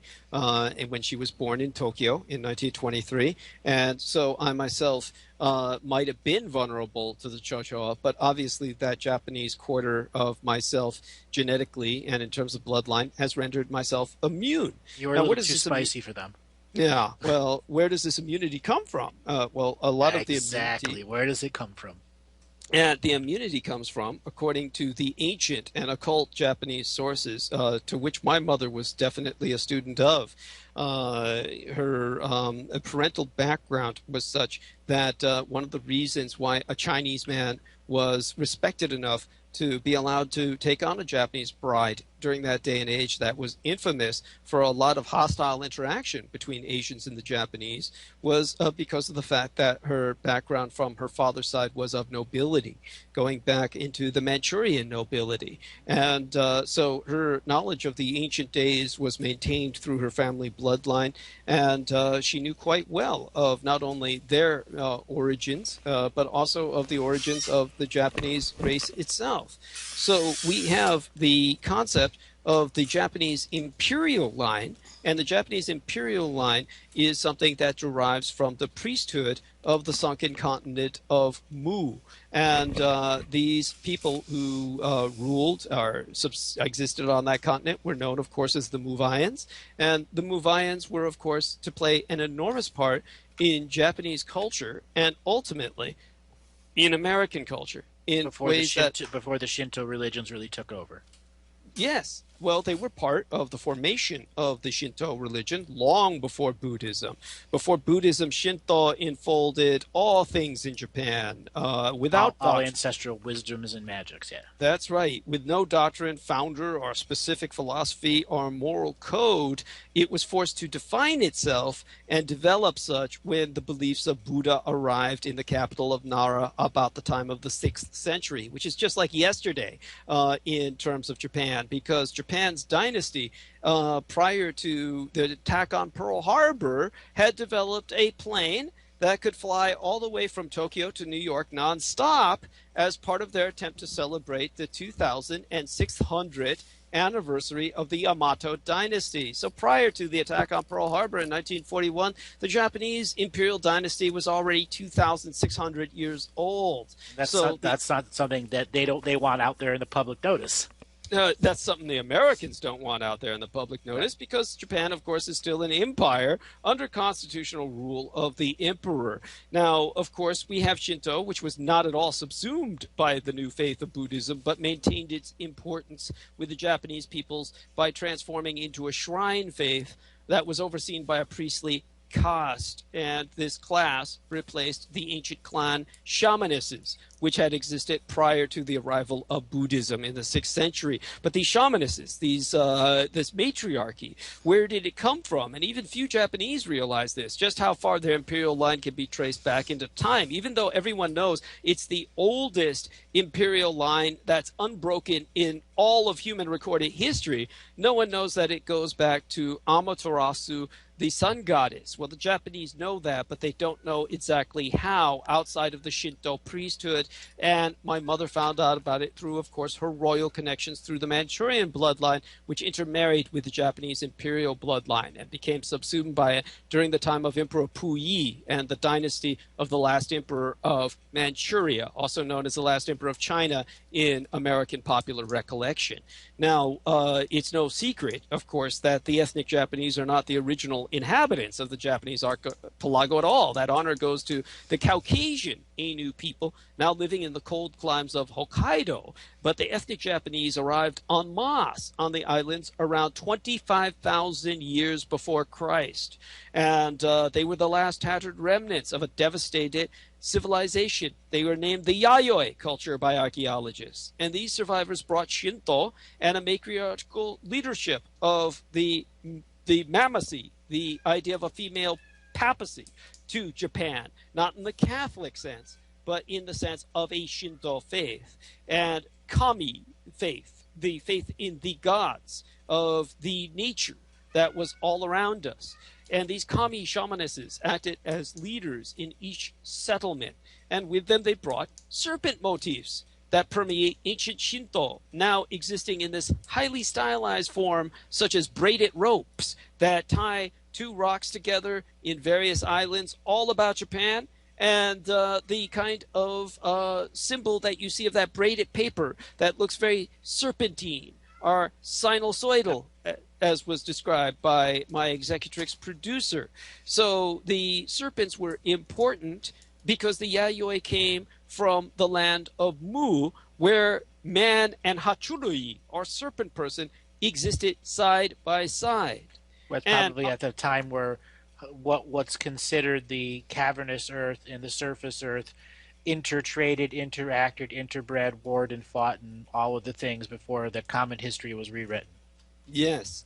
And Amaterasu, or Kami-sama, the great sun goddess as she came to be known, was part of the elite class of the sorcerer priests in the Golden Empire of the Sun on the lost continent of Mu, where the serpent race and the human race coexisted for untold millennia, until the time of a great experiment and a great catastrophe. And it was around that time, of course, that there was apparently war between Lemuria and Atlantis and Mu, and there were desperate experiments that were conducted in order to carry out that conflict. And it was a time, of course, in which people attempted to interbreed or hybridize the Hachurui and humanity to form a third race in this tremendous struggle. Now, because of that, the Japanese people, in one way or another, all have Muvayan blood that burns in the veins, and their blood is not necessarily fully human. This is what makes them so definitely unique, is because they have, at the level of the Imperium, at the level of the imperial bloodline, a great degree of blood that's connected back to the Hachurui, or the serpent people of Mu, and those people that are less full-blooded in Japanese descent are more interbred with the Caucasoid Ainu of the islands, or the Mongolian or Sinitic peoples from China, but mostly from Northeast Asia and Korea and other races that have come onto the archipelago, of course. But the more interbred that they are with other humans, the less they are part of nobility. So when you think of the Japanese emperor and the imperial dynasty of Yamato, they are considered of familial stock, which is definitely of a purer blood that has a stronger strain of this serpentine or dragon bloodline. And Thus, the creation of dragon-type families, not in our modern colloquial sense, but in the ancient colloquial sense, you were related to the dragon of this mountain, or you were related to the dragon of that mountain, which gave your ancestral relations to what this was settled by this tribe, and they kept a certain level of purity and allowed them to have breeding groups. That's right. But in Japan, there is a hated and despised ethnic subculture known as Barukamen. And the Barukamen were forced to work with leather or dead bodies, which the average Japanese person would never touch. The Japanese, of course, because of the influence of Buddhism, were all strict vegetarians, not vegans, but vegetarians. They still ate from the ocean. Yes, they ate the fish from the ocean and the taco or octopus, etc., sea urchins, all seafood, but they were not meat eaters, which is one reason why they were also short and small in stature, but of course much healthier in terms of people, as people usually are, who refrain from eating meat. So the people who worked with leather or dead bodies were considered completely untouchable, and the reason that they were condemned to do so was, even though they appear ethnically identical to other Japanese, the Barukaman lack any Muvayan blood. So these were the more Mongoloid Japanese people of the lowest class with no serpentine or dragon blood within them that were condemned as Barukamen to this existence that was almost subhuman for untold generations. And they are still a despised community, which the Japanese don't even speak of to this day. So in terms of the people who managed to immigrate to Japan, that archipelago, from the fall of the continent of Mu, their leader, the sorcerer priestess Amaterasu, was a compassionate but detached princess of the clan of the sun, and she desired a means to watch over and protect her peoples. Her mortal shell was said to be dying at the time of the catastrophe, and she performed a powerful rite to merge her energies with the land itself and form an unbreakable bond, which forever metamorphosed into this incarnating, immortal soul that bound her to the sun and the land. And she became the first kami, which became the basis for Shinto. Losing beautiful relation to have the first kami. Yes, losing all of the remnant of her old human consciousness, and except for that of the instinctual. Yeah, she became the bridge between the ancestors living and the ancestors of the future. She became that medium to that understanding. Yes, with the instinctual desire to protect her descendants. And there was no option except total dissolution of the body and soul. So the rest of the weakened and dying Muvayan sorcerers followed suit, and this left only the native raw materials of the island chains to carry on. And within a few generations, the Yayoi emigres forgot the kindred spirits of the kami and came to worship these mysterious, powerful, unseen entities as gods in the nature spirit sense, in a shamanistic sense, with the ism towards women. Yes, and only those of the imperial line surviving in Amaterasu's grandson remembered the secret and the great sacrifice of the kami. But that's also where we get the tori, or the gates, that are shaped like the Greek pie, that are all over the islands of Japan. So when we had the sorcerer priestess Amaterasu open the massive dimensional portals from the sinking continent of Mu to the Japanese archipelago, this enabled the safe passage of hundreds of thousands of Muvayan mortal citizens, and who created the Yayoi culture in what was said to be teleportation from the technology of the time. But as a consequence of opening these powerful gateways, the corporeal reality of the Japanese island chain was destabilized. And even though 25,000 years have passed, the flux in the earth realm has never really settled. And partially this is due to the continued presence of the kami. Very well put. And one of the things that I talk about is the Earth went as at a time where it broke down into about 5,800 separate bubbles of reality, just as you've just described that the Isles of Japan was protected by an overseered ancestral spirit. What I said, it broke down to 2,600 versions of that, and then other 8,000 versions of that just underground. So there are 10,000 plus local bubbles of reality that each was one by one conquered by the various conquerors of our modern history. Whether it Yes. was into absolute desolation, so you would never hear about it, like the Ghoul or the other versions, or ones that were incorporated back in, such as the Chachoa, into the modern criminal society, because that was the perfect place for those predators. That's right. And, because of what we've both been describing,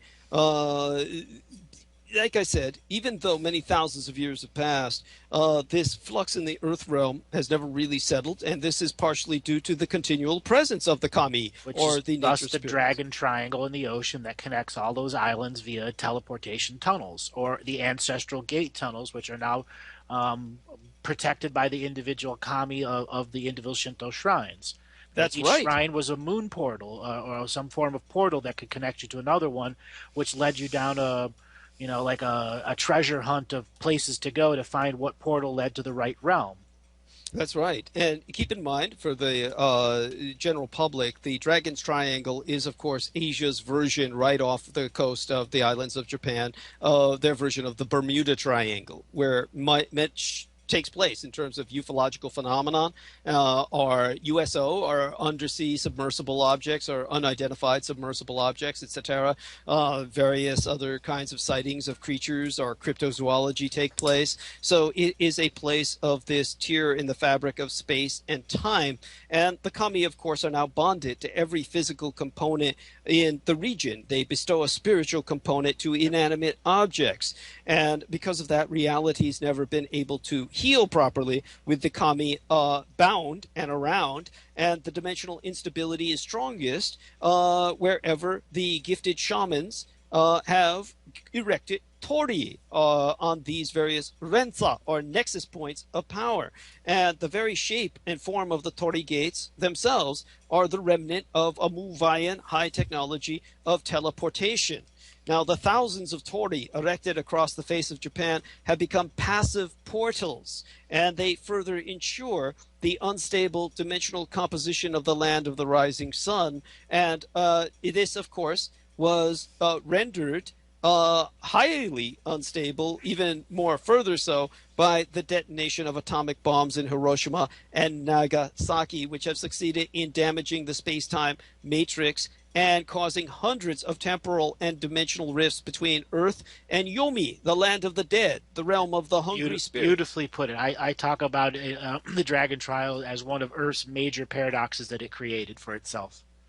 Yes, yes. And of And course, it's what the extra dimensional beings are using as the backdoor portal into this reality.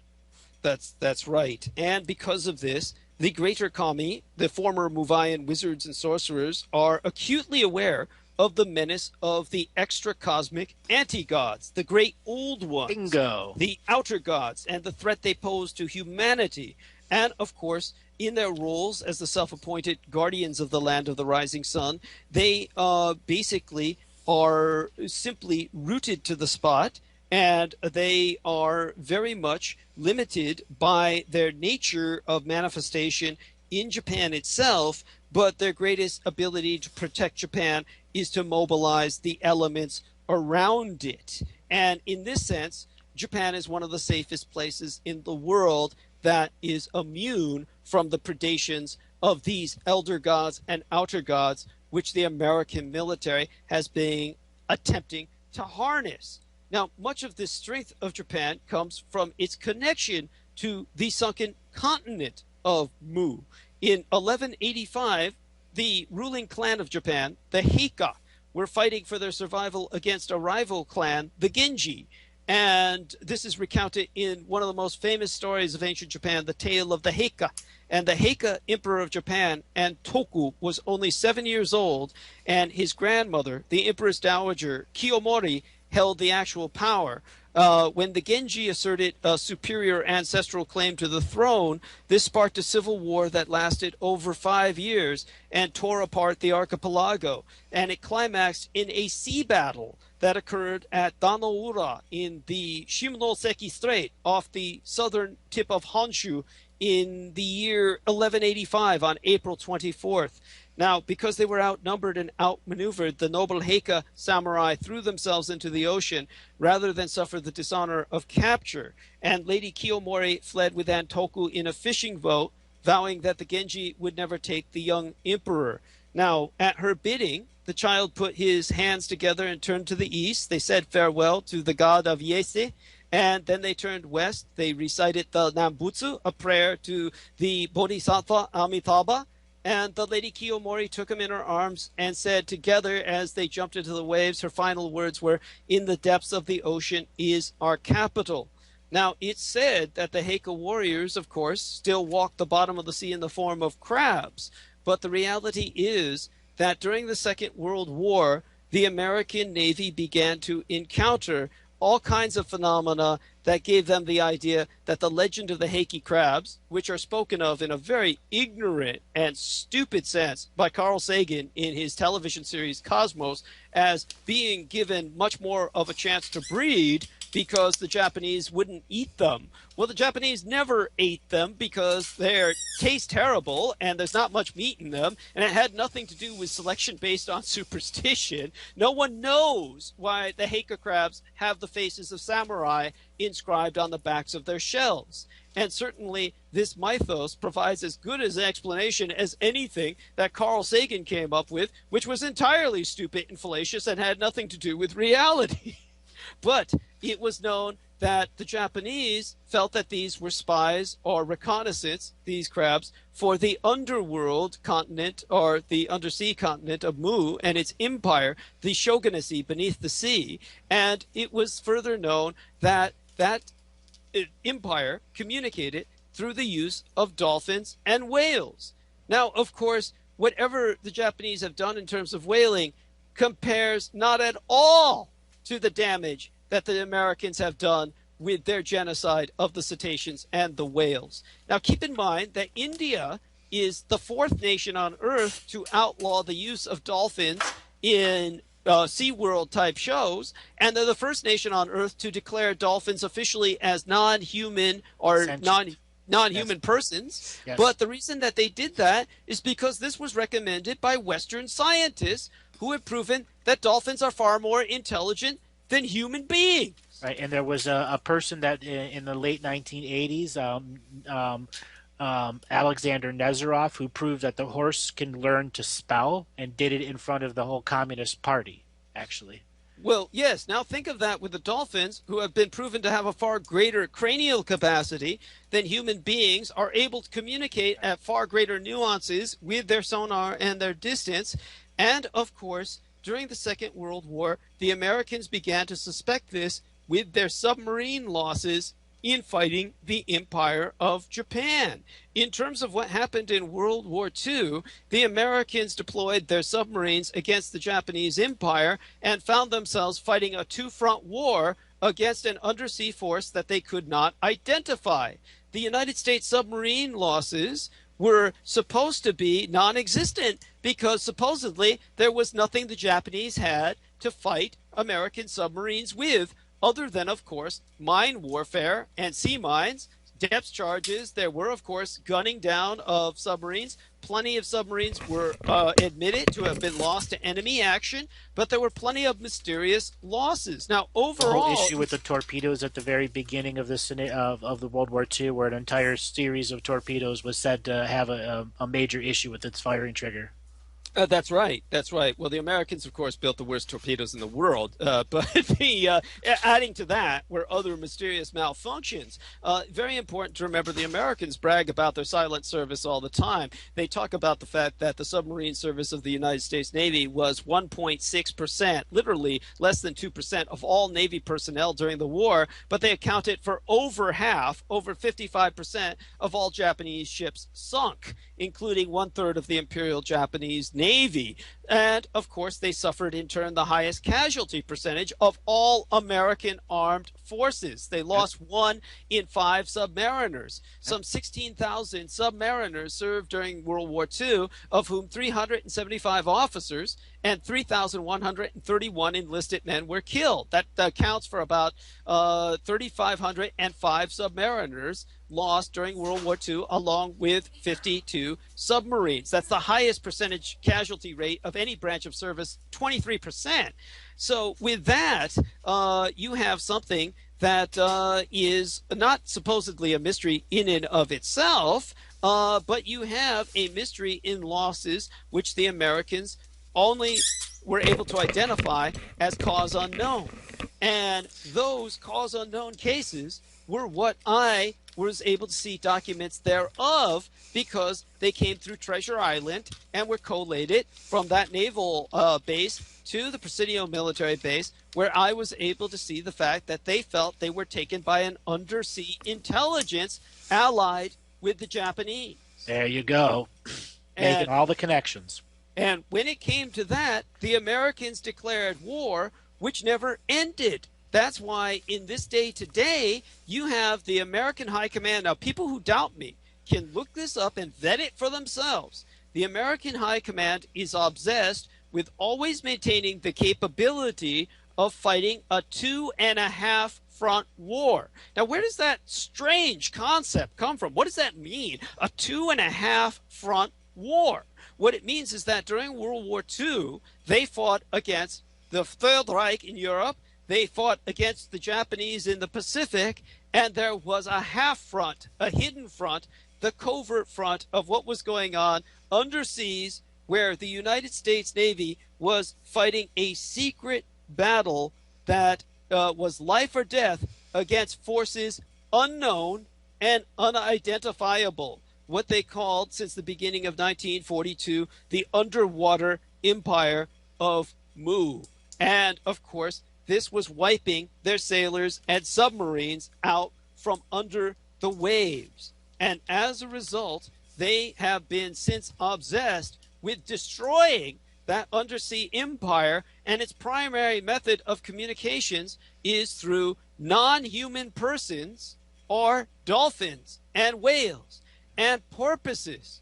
And so they have been purposefully, intentionally killing them with sonic weaponry ever since, in the millions. Make no mistake about it, the covert documents that I dealt with do not talk about hundreds like they bring up to the public and officially admit to, or thousands, which is what the environmental activists have proven incontrovertibly, inarguably have been killed. The United States Navy has killed millions of whales and dolphins the world over with undersea extremely low frequency sonar and various other forms of acoustic weapons in order to devastate the logistics of this undersea empire.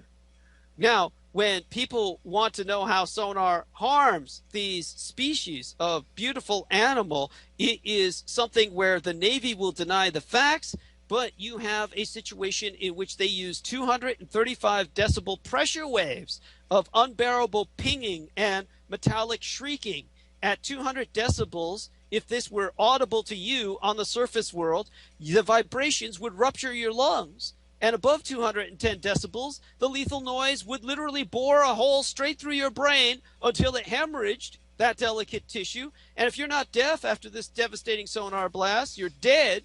And this is the real life of marine mammals destroyed by the United Navy's all-out acoustical war on the world's oceans. Every inch of the world's oceans is attacked by the United States Navy nonstop. And because of all these millions of dying whales and dolphins, because they're all out of human sight, they're out of mind. But I'm here to tell you, other nations are now recognizing them as non-human persons.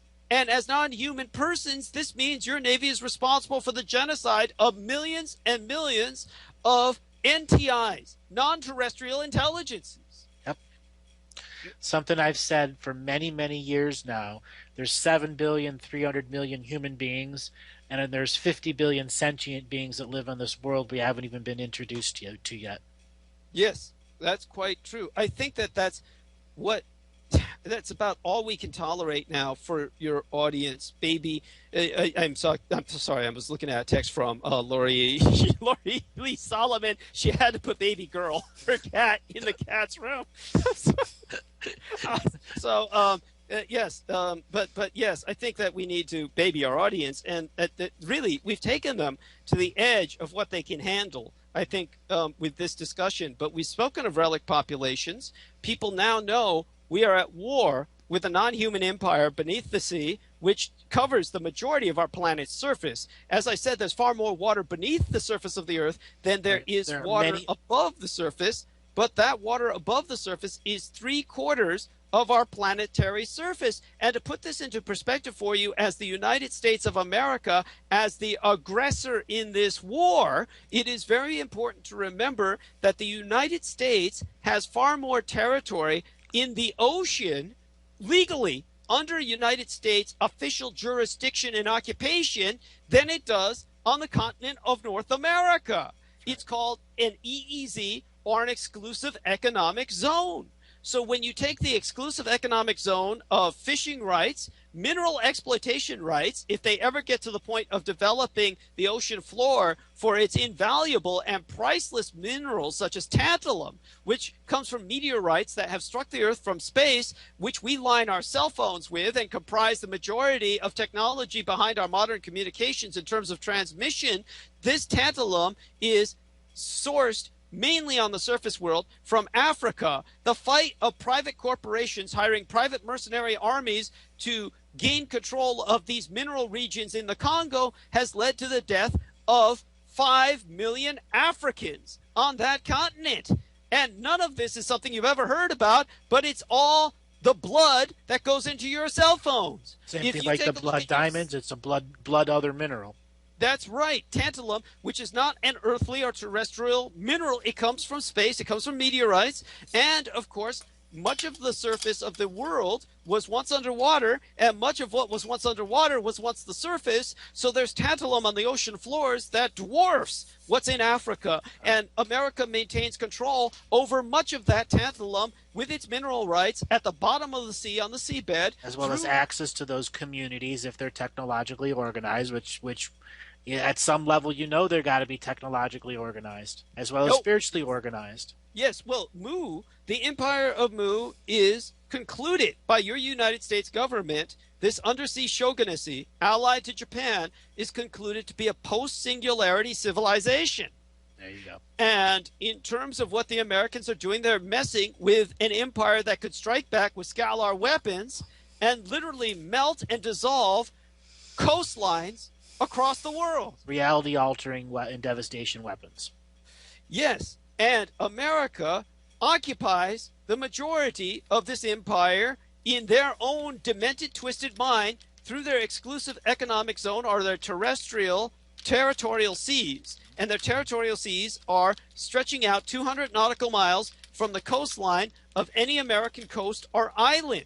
Mm-hmm. So that means Alaska, Hawaii, the United States Pacific coast. Basically adding 20% surface area to the United States. That's right. Well, beyond that, when you take account the Northern Marianas, the Johnston Atoll, Howland and Baker Islands, Wake Island, American Samoa, Palmyra Atoll and Kingman Reef, Jarvis Island, Guam, and all of that put together, stretching out 200 nautical miles, the United States is huge. The world's third or fourth largest nation on this planet by total area of land and water. It's actually the second largest in the world after Russia, and it is something that no American knows about because they don't realize that the majority of American territory is in the Pacific Ocean.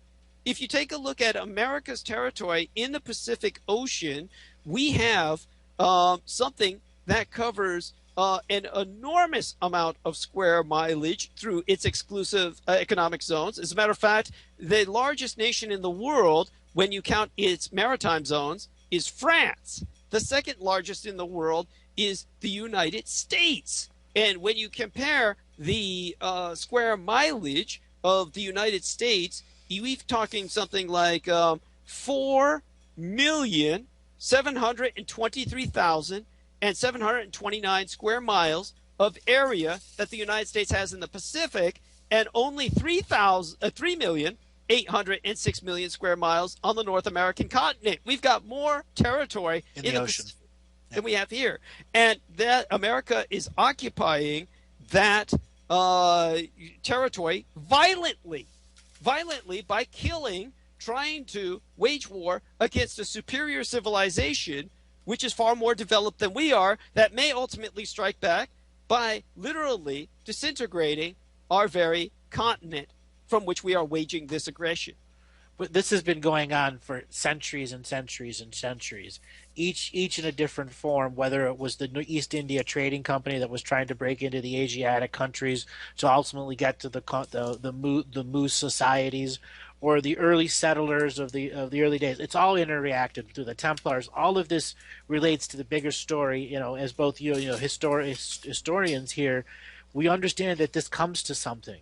This ultimately comes to the bigger thing of why you became a whistleblower, was that this information needed to get out.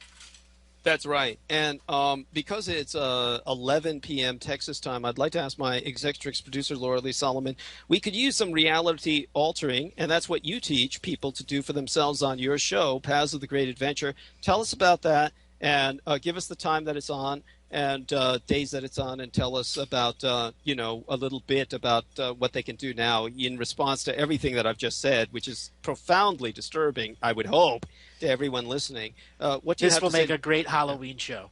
Yeah. Yes. Well, hopefully we've got it in time for Halloween, don't we? Yes, we do.